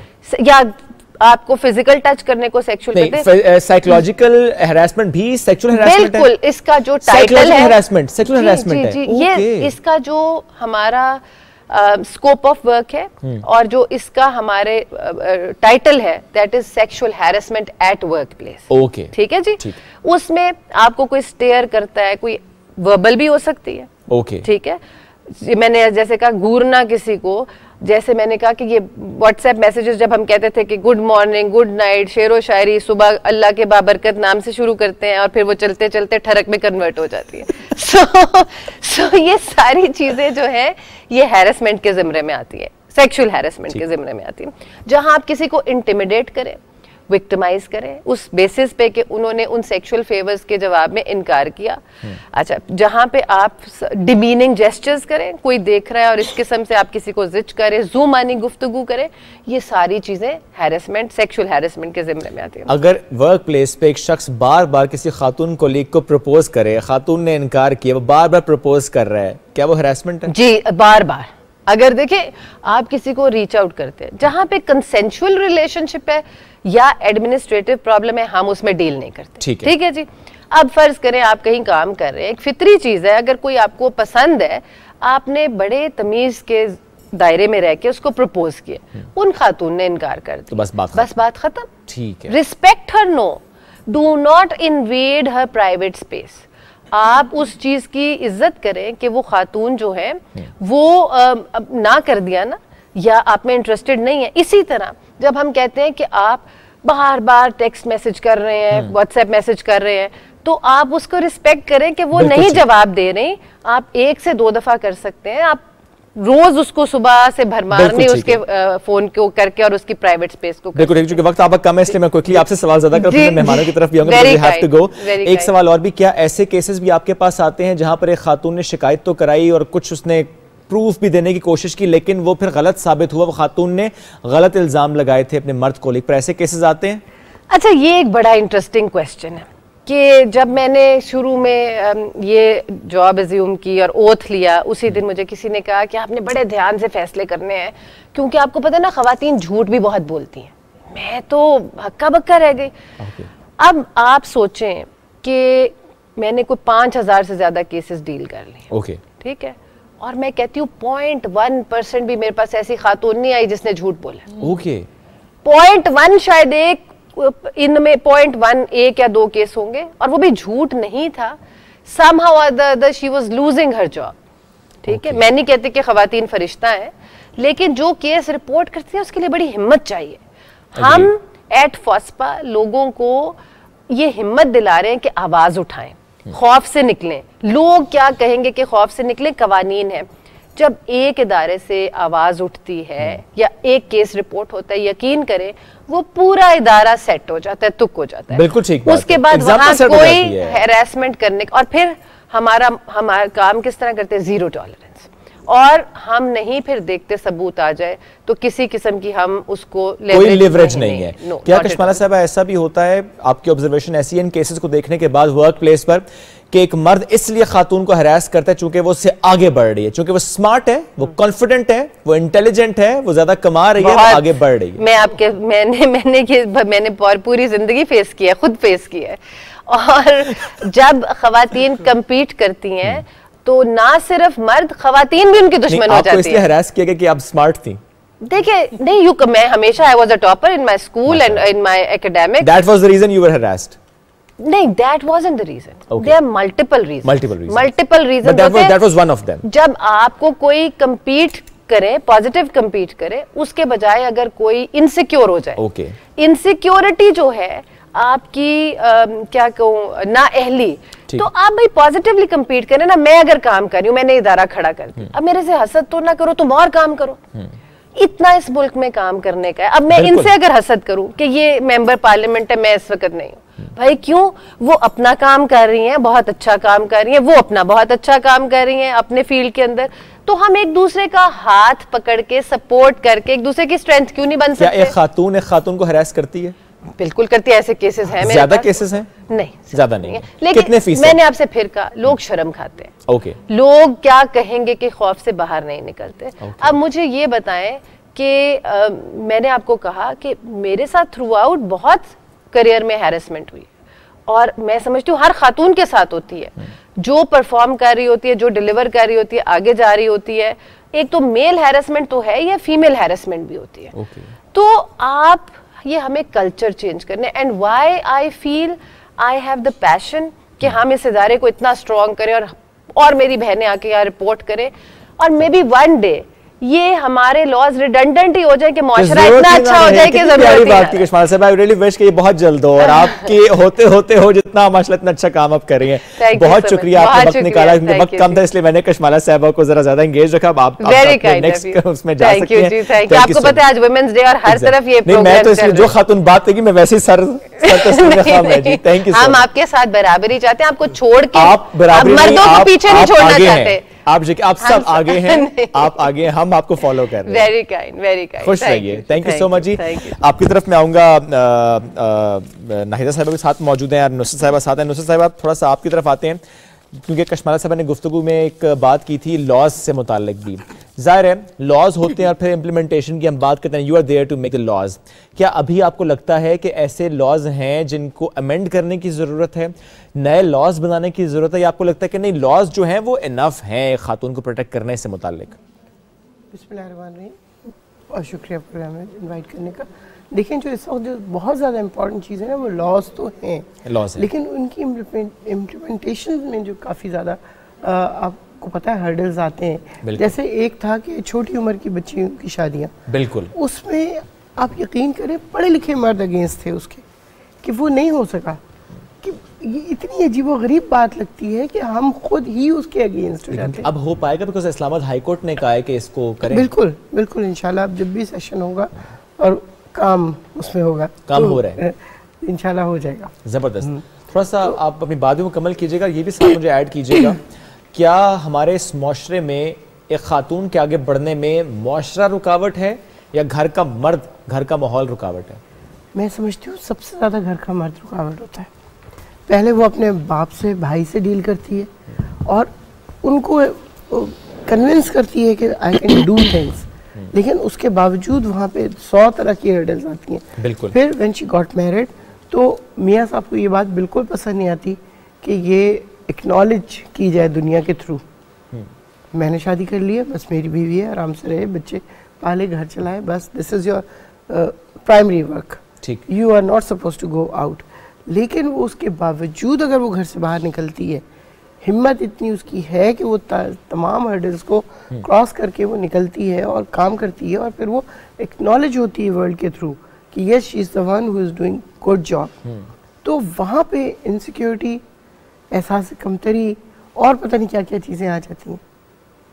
लेकिन मैं समझती हूँ जिसने जो कुछ करना है उसने करना है, लेकिन सपोर्ट भी घर के मर्द करते हैं। ऐसे बहुत सारे केसेस हैं, जैसे मेरे उसमें मेरा बेटा बड़ा बेटा, ही वाज लॉयर, उसने सबसे पहले मुझे किया कि माँ गो टू ज्वाइन PTI।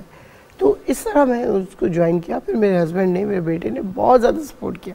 लेकिन हमारे साथ बहुत सारी ऐसी ख़वातीन हैं जो कुछ दिन करती हैं काम, उसके बाद फिर दे हैड टू स्टॉप, वो घर बैठ जाती हैं क्योंकि घर से उनको वाली सपोर्ट नहीं मिल रही होती। फिर जब आप बाहर निकलते हैं, सियासत में ख़ास तौर पे जब आप बाहर निकलते हैं तो आपको एक कमोडिटी समझा जाता है। देखिए सिर्फ सियासी ख़वातीन का नहीं है, एयर होस्टेसेस, नर्सेज, मतलब बहुत सारी ऐसी हैं जो ऑफिसेज में काम कर रही होती हैं। वहाँ ये लोग समझते हैं कि चूँकि औरत बाहर निकली है तो ठीक है, वी कैन एक्सेसिबल समझते हैं। बिल्कुल ऐसे ही कि मतलब we can talk anything, we can do anything and she is the type. सबसे इम्पॉर्टेंट चीज़ है यहाँ पे मैं अपनी बच्चियों को जो बात करती हूँ, अपनी पार्टी की लड़कियों को, कि मुझे इस वक्त 14 साल हो गए हैं पार्टी में और जिस तरह मैंने काम किया है मेरा इसी तरह का हमेशा से गेटअप रहा है कि एक मॉडर्न लुक की खातून सिंध के शहरों में जा रही है जो कि बहुत पसमानदा है, जहाँ पे शायद पहली खातून थी जो गई। जिस तरह मैं आपको बताऊँ, मैं कश्मीर जब पहली दफ़ा गई हूँ, रैली निकली थी कराची से कश्मीर तक की। सही। और जब रात को हम वहाँ पहुँचे हैं तो it was the surprise for me and for everybody else कि मैं अकलौती खातून थी। ओके।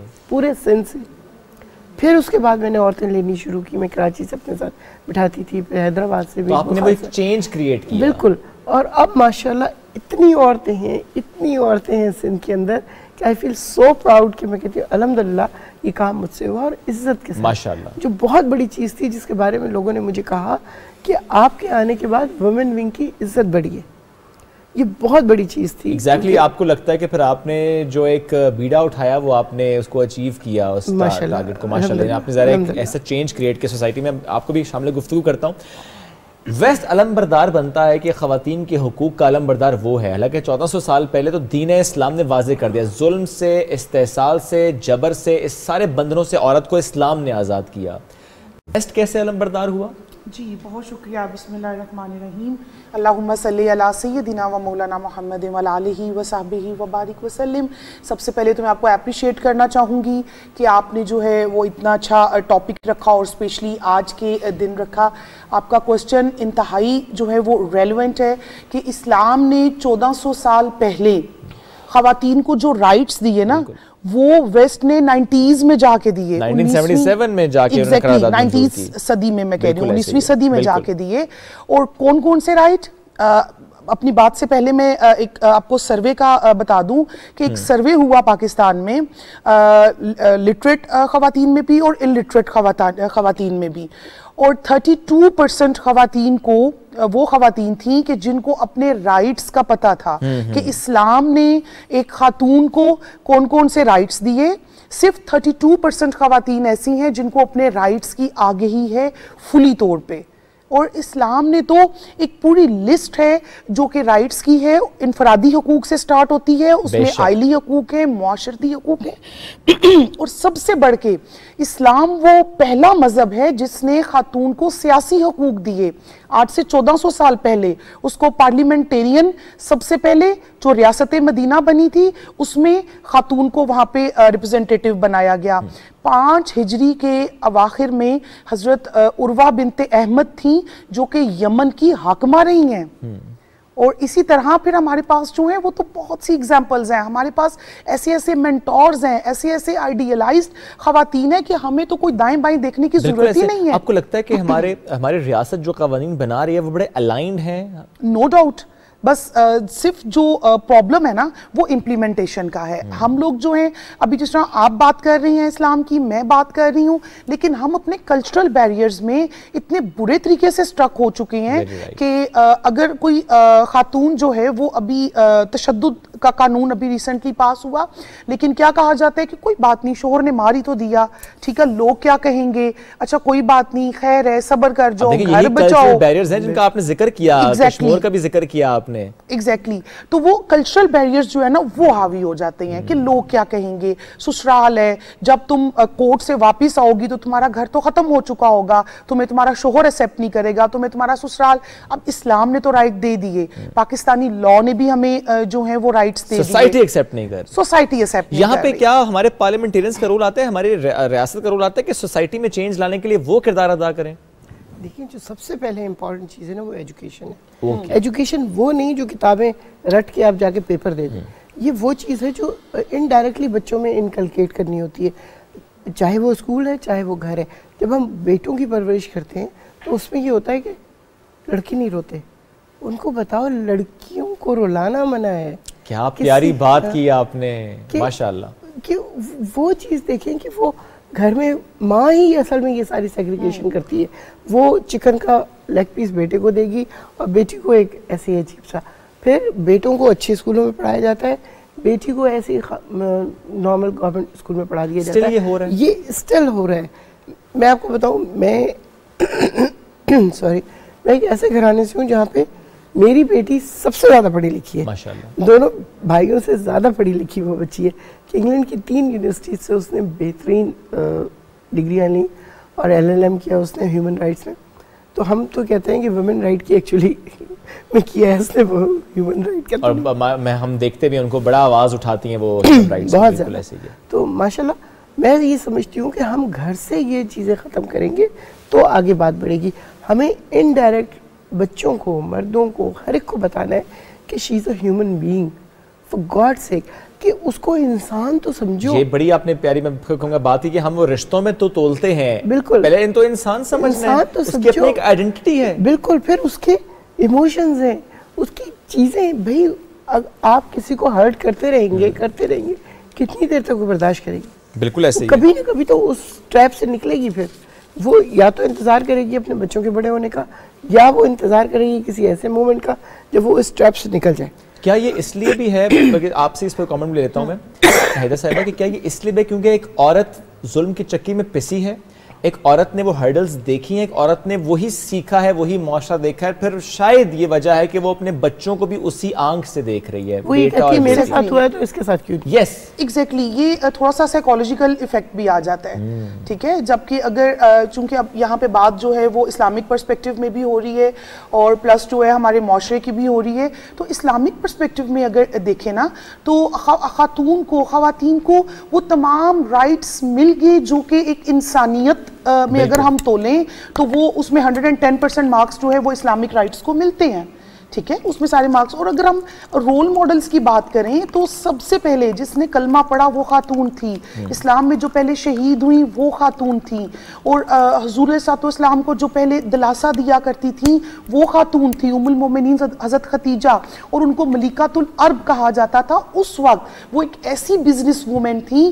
कि उनके सिर्फ जो एम्प्लॉयज़ की तादाद थी वो हज़ारों में थी, और पूरे अरब की जितनी भी तिजारत थी वो एक साइड पे थी, और अकेली एक खातून की जो तिजारत थी, एक तरफ से जो है उनके ऊंट वापस आ रहे होते थे, और खदीजातुल कुबरा के ऊंट जा रहे होते थे और उसी कतार में वापस आ रहे होते थे, और उस सबको मैनेज करके दिखाया उन्होंने। बिल्कुल ऐसे। और फिर अगर हम इस्लाम को बचाने की बात करें, अब लोगों ने जो है ना वो एक इस तरह का इमेज बना लिया है कि इस्लाम ने औरत को सिर्फ जो है वो एक चादर में लिपटी हुई छुई मुई सी खातून का, जबकि ऐसा नहीं है। ये टोटल आप इससे कह लें कि आप ऑपोजिट कह लें। आप अगर इसकी जिंदा मिसाल आपने देखनी है तो आप करबला में हजरत ज़ैनब का किरदार और उनकी जो स्पीच थी यजीद के दरबार में, सबसे पहले जो बगावत यजीद के दरबार में स्टार्ट हुई हजरत ज़ैनब की स्पीच से स्टार्ट। क्या बात आपने, अब चूंकि बात करबला की हो गई है तो आज 4 शबान भी है, हज़रत अब्बास का किरदार, उसका जिक्र बस 1-2 जुमलों में हम जरूर करते हैं, यूँ तो पूरी किताबें में लिखी जाए तो कम है। हज़रत अब्बास की अगर हम बात करें तो पैदाइश से लेकर शहादत के रुतबे पर पहुंचने तक इमाम हुसैन के कितने लॉयल साथी रहे हज़रत अब्बास। और चूंकि बात करबला की तो मैंने कहा मैं ऐड कर दूं कि आज उनकी विलादत का दिन है 4 शबान। तो आपसे गुफ्तगू चल रही है, एक और मेहमान ने भी हमें ज्वाइन कर लिया है, निगत दाद साहब डिजिटल राइट्स फाउंडेशन की सरबराह हैं, और मैं तो खुद बड़ा मोतरफ हूँ निगत साहिबा का, आज उन्होंने वक्त निकाला अमेरिका से हमें ज्वाइन किया है। निगत साहिबा कैसी हैं आप? बिल्कुल ठीक, आपको मेरी आवाज़ आ रही है? थोड़ा सा मैं आपका भी एक्सपीरियंस चाहूंगा कि आज आप नाज़रीन से शेयर करें। आपने इतनी माशाल्लाह आवाज़ उठाई ख़वातीन के राइट्स को लेकर, बिलखुसूस मैं कहूँगा कि साइबर क्राइम से मुताल्लिक ये आगाही हो, वो बच्चों को गाइड करना हो, कितना चेंज आया है सोसाइटी में निगत? अगर पिछले चंद सालों को हम लोग देखें, उसका मवाजना करें, तो मुझे लगता है कि आगाही जो है वो काफी ज्यादा आई है, और माशरे में सिर्फ खवातीन को नहीं आई है बल्कि माशरे में एक बैलेंस तरीके से आगाही हम देखते हैं कि काफी लोग जो हैं वो एक्सेप्ट भी कर रहे हैं कि ये हकूक हैं मुख्तलिफ लोगों के, इंक्लूडिंग औरतों के, और औरतें खुद जो हैं वो भी अपने हकूक से काफी आगाह भी हैं और उस पर बात भी कर रही हैं और खुद को बाखबर भी रख रही हैं। तो मुझे तो ये लगता है कि माशरे में एक तब्दीली स्लोली ग्रेजुअली आ रही है, और यंग जो लोग हैं वो ज्यादा एक्टिव हैं अपने हकूक के जानने के बारे में, लेकिन मुतालबा करने के बारे में भी। जबरदस्त। निगत एक बात और भी हम इसी सोसाइटी में देखते हैं, कुछ सिंगल पेरेंट भी हैं। You being a single parent मैं चाहूँगा कि आप शेयर भी करें कि एक ऐसी तस्वीर हमने देखी जिसमें आपके लिए एक प्राउड मोमेंट था जब आपके बेटे के साथ लिखा हुआ सन ऑफ निगत दाद, यानी ठीक है वालिद से पहचान है, लेकिन एज अ सिंगल पेरेंट ये कितना जरूरी है सोसाइटी में चेंज का आना कि फिर मदर अगर उसको टेक केयर कर रही है, मदर रिस्पॉन्सिबिलिटी ले रही है, तो मदर के नाम से ही पहचाना जाए, मदर का नाम साथ, तो प्लीज वो भी शेयर कीजिएगा। जी, मैं बिल्कुल बड़ी इस बात पे मुझे फख्र है कि मैं एज अ सिंगल पेरेंट अपने बच्चे को उसकी मैंने परवरिश की है, और अब माशाल्लाह से जब ये एक टाइम है जब वो डिस्टिंक्शंस ले रहा है या सर्टिफिकेट ले रहा है, तो इसके लिए मुझे थोड़ा सा लड़ना भी पड़ा कि ये बताना पड़ा स्कूल को कि मैं ही इसका खर्चा पूरा बर्दाश्त कर रही हूँ। तो वो जो है उसको सन ऑफ निगत दाद होना चाहिए, and there is no harm, अपने वालिद के नाम से भी बच्चों को पहचाना जाना चाहिए। लेकिन अगर उनका कोई किरदार नहीं है बच्चों की परवरिश और तरबियत में, तो मेरा ख्याल में मतलब क़यामत के रोज भी तो लोग अपनी माओ के नाम से पुकारे जाएंगे। तो क्या ही अच्छा है कि हम दुनिया में भी उस प्रैक्टिस को लेकर के हैं, और खासतौर पे जो सिंगल मदर्स हैं वो हमारे माशरे में बहुत किरदार अदा कर रही हैं, और उनकी रिकग्निशन जो है और ये एक्नॉलेज करना कि वो किरदार अदा कर रही हैं और वो माशरे को सिर्फ अपने बच्चों की हद तक नहीं, एक पूरे माशरे में तब्दीली ला रही हैं, तो मेरा ख्याल में ये फख्र की बात है। और बहुत सी ऐसी सिंगल मॉम्स हैं हमारे इर्द गिर्द मौजूद हैं जो इतना काम करती हैं और इतना अकेले बच्चों की तरबियत भी करती हैं, कमाती भी हैं, लेकिन एट द सेम टाइम उनको वो एक्नॉलेजमेंट और रिकग्निशन नहीं मिलती है। सो जब मुझे मिली तो मुझे बहुत ज्यादा खुशी भी हुई, बट ऑल्सो चेंज भी आ रहा है सोसाइटी में। तो स्कूल जो है यूजुअली नहीं करते हैं, लेकिन उन्होंने लिखा सन ऑफ निगत दाद, तो मुझे लगा कि it's a good president that this set. Lastly Nighat एक बस बात और, क्या आपको लगा, चूंकि बहुत से केसेस को आप खुद डील भी करती हैं, आप उनकी रहनुमाई भी करते हैं, कि सिंगल पेरेंट के लिए बहुत ज्यादा चैलेंजेस है, मैं हैरेसमेंट के पॉइंट ऑफ व्यू से बात कर रहा हूँ? बिल्कुल काफी ज्यादा चैलेंजेस हैं।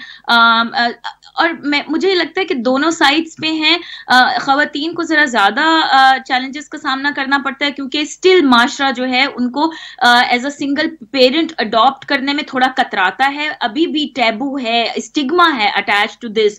तो लेकिन एट द सेम टाइम मुझे लगता है कि जितने फर्म और स्टर्न मैंने अब औरतें देखी हैं जो सिंगल पेरेंट भी हैं, सिंगल मदर्स हैं, और जिस तरीके से वो ना सिर्फ ये कि अदालतों में कानूनी जंग लड़ती हैं बच्चों की कस्टडी से लेकर उनका हक लेने तक, और फिर आगे जिस तरीके से कमाई का जरिया बनाती हैं बच्चों के लिए, मतलब यू नो लाइक सो वो चैलेंजेस भी हैं, हरासमेंट भी है। लेकिन मुझे लगता है कि अब कवानीन भी आ रहे हैं, माहौल भी साजगार हो रहा है, जिसमें वो कुछ अगर कर सकती हैं, चैलेंजेस अगर हैं तो वो कुछ कर भी सकती हैं उन चैलेंजेस को डील करने के। There are so many role models भी हैं, बट ऑल्सो सिस्टम जो है वो भी इनेबल कर रहा है इन्वायरमेंट को, जिसमें सिंगल पेरेंट्स, मतलब ये एक कॉन्सेप्ट ऐसा नहीं था। अगर आप देखें कुछ साल पहले तक 1/3 को ले लें तो बहुत तलाक का वर्ड इटसेल्फ बहुत बड़ा स्टिग्मा था। लेकिन अब मुझे लगता है कि अगर कोई सिंगल पेरेंट है तो वो बहुत फख्र से अपने बच्चों की तरबियत भी कर रहा है, लेकिन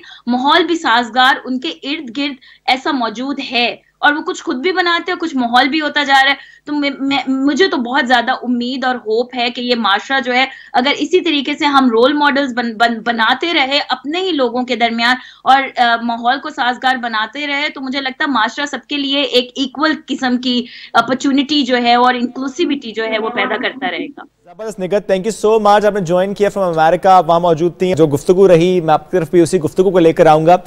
एज अ सिंगल पेरेंट जिस तरह उन्होंने कहा चैलेंजेस तो हैं, और मैं कहूँगा कि शुक्रिया आपका भी ज़रा एज ए पार्लियामेंटेरियन के वो जिस तरह अप्रिशिएट कर रही हैं एज ए सिंगल पेरेंट के। अब वो कवानीन भी हैं, वो माहौल भी है, इंक्लूसिविटी की बात भी है, तो ज़ाहिर है इसमें हमारे पार्लियामेंट का खासा किरदार है। मज़ीद कैसे बेहतरी आ सकती है, जो अभी कुछ कुछ कमी कोताहियाँ हैं उसको और कैसे हम स्पीड अप कर सकते हैं ख़त्म करने से मुताबिक? देखिए मैं जो मैंने 3-4 दफ़ा असेंबली में ये वाली बात की है कि सूरह नूर और सूरह निसा को सिलेबस में शामिल किया जाए 9, 10, 11, 12 कि बच्चों की क्लासेस में। वो ग्रोइंग एज है, उस वक्त जो पढ़ लेते हैं, जो सीख लेते हैं, वो उनके दिमाग से कभी नहीं जाएगा। सूरह निसा में इतनी खूबसूरत तरीके से ख़वातीन का हकूक़ के बारे में बात की गई है कि मैं हैरान होती हूँ कि ये जो अमेरिका और ये यूरोप पता नहीं क्या बनते हैं, ये तो 16वीं सेंचुरी तक अपनी औरतें जला देते थे विचेस कह के कि वो ये विच है, फला विच है, मतलब उनको कोई इसमें आर नहीं था। आज तक आप देखें अमेरिका में कोई खातून प्रेसिडेंट नहीं बनी। क्यों नहीं बनी? इसलिए कि उनके यहाँ क्राइटेरिया अपेरेंटली बहुत अच्छे नजर आते हैं, लेकिन इनएक्चुअल नहीं है। इनएक्चुअल नहीं है। पूरी दुनिया को तबाह करने में जो काम ये लोग करते हैं, हमेशा किसी भी मुल्क में चले जाएंगे जी यहाँ पे ये हो रहा है, भाई आप कौन है? जो उस मुल्क का सदर है या बादशाह है या वटेवर जो भी है, वो खुद डील करेगा अपने मुल्क से। वो जाके वहाँ बीमारियाँ शुरू कर देते हैं।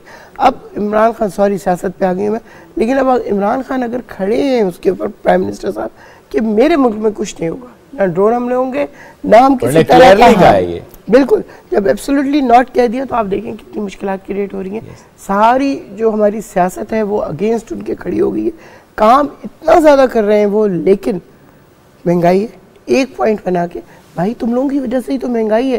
जो सारा पैसा तुम लेके गए हो, अगर उसमें से आधा भी ले हो तो इसमें पाकिस्तान कहाँ से कहाँ पहुँच जाए। लेकिन उसके बावजूद वो एफर्ट्स कर रहे हैं, और मैं समझती हूँ कि इस क्राइसिस से भी निकल आएंगे, और जब निकल आएंगे तो उसके बाद फिर आप देखिएगा पाकिस्तान किस तरह बूम करेगा। बिल्कुल ठीक है, वक्त बड़ा कम है। एक छोटा सा सवाल पहले आप इसे कर लेता हूँ, क्या हमारी खवातीन पार्लियामेंटेरियंस को हरासमेंट का सामना करना पड़ता है? देखिए खवातीन को अभी तक तो मैंने इस तरह नहीं देखा। ठीक है, ऐसा कोई मामला? एक खातून, उसका मियाँ उसको कर रहा था, और पार्लियामेंटेरियन को, हाँ, उसने उसको खुला ले लिया। उससे रीसेंट वाकया ये? बिल्कुल, हस्बैंड वाज हरासिंग। ओके, तो चले दैट मीन्स खातून ने समझा कि ठीक है मैं इससे आगे निकलूंगी, जिंदगी भर हरास तो नहीं होना।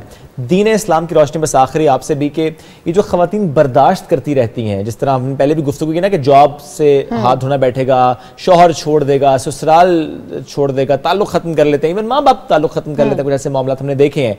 दीन इस्लाम इसमें क्या रहनुमाई करता है? दीन इस्लाम आपको जुल्म के खिलाफ आवाज उठाने का हक देता है और आपको कहता है कि जुल्म के खिलाफ उठो, चाहे तुम खातून हो चाहे मर्द हो, तो उसमें जो है जेंडर इक्वालिटी सबसे पहले दी ही हमारे इस्लाम में। बिल्कुल ठीक है, जबरदस्त, बहुत शुक्रिया आप दोनों का, बहुत शुक्रिया। हमारी गुफ्तगू इसी तरह से चलते चलते खत्म हो गया, वक्त नाज़रीन खत्म हो गया, लेकिन मैं कहूँगा वक्त खत्म नहीं हुआ, वक्त शुरू हुआ है। आज का पूरा दिन ये इसका आगाज था, आज पूरा दिन इस पर बात होगी, ना सिर्फ ट्रांसमिशंस होंगी, हम हर जगह पर इससे मुतालिक आज गुफ्तगू होता देखेंगे। तब्दीली अगर लेकर आनी है तो यहां से लेकर आनी है, रिस्पेक्ट का एलिमेंट होना चाहिए, उनको स्पेस देनी है, जो आज का एक थीम है इक्वल अपॉर्चुनिटी, उस पर हम सबको काम करना है। अपना बहुत सा ख्याल रखिए, अल्लाह हाफिज। प्लीज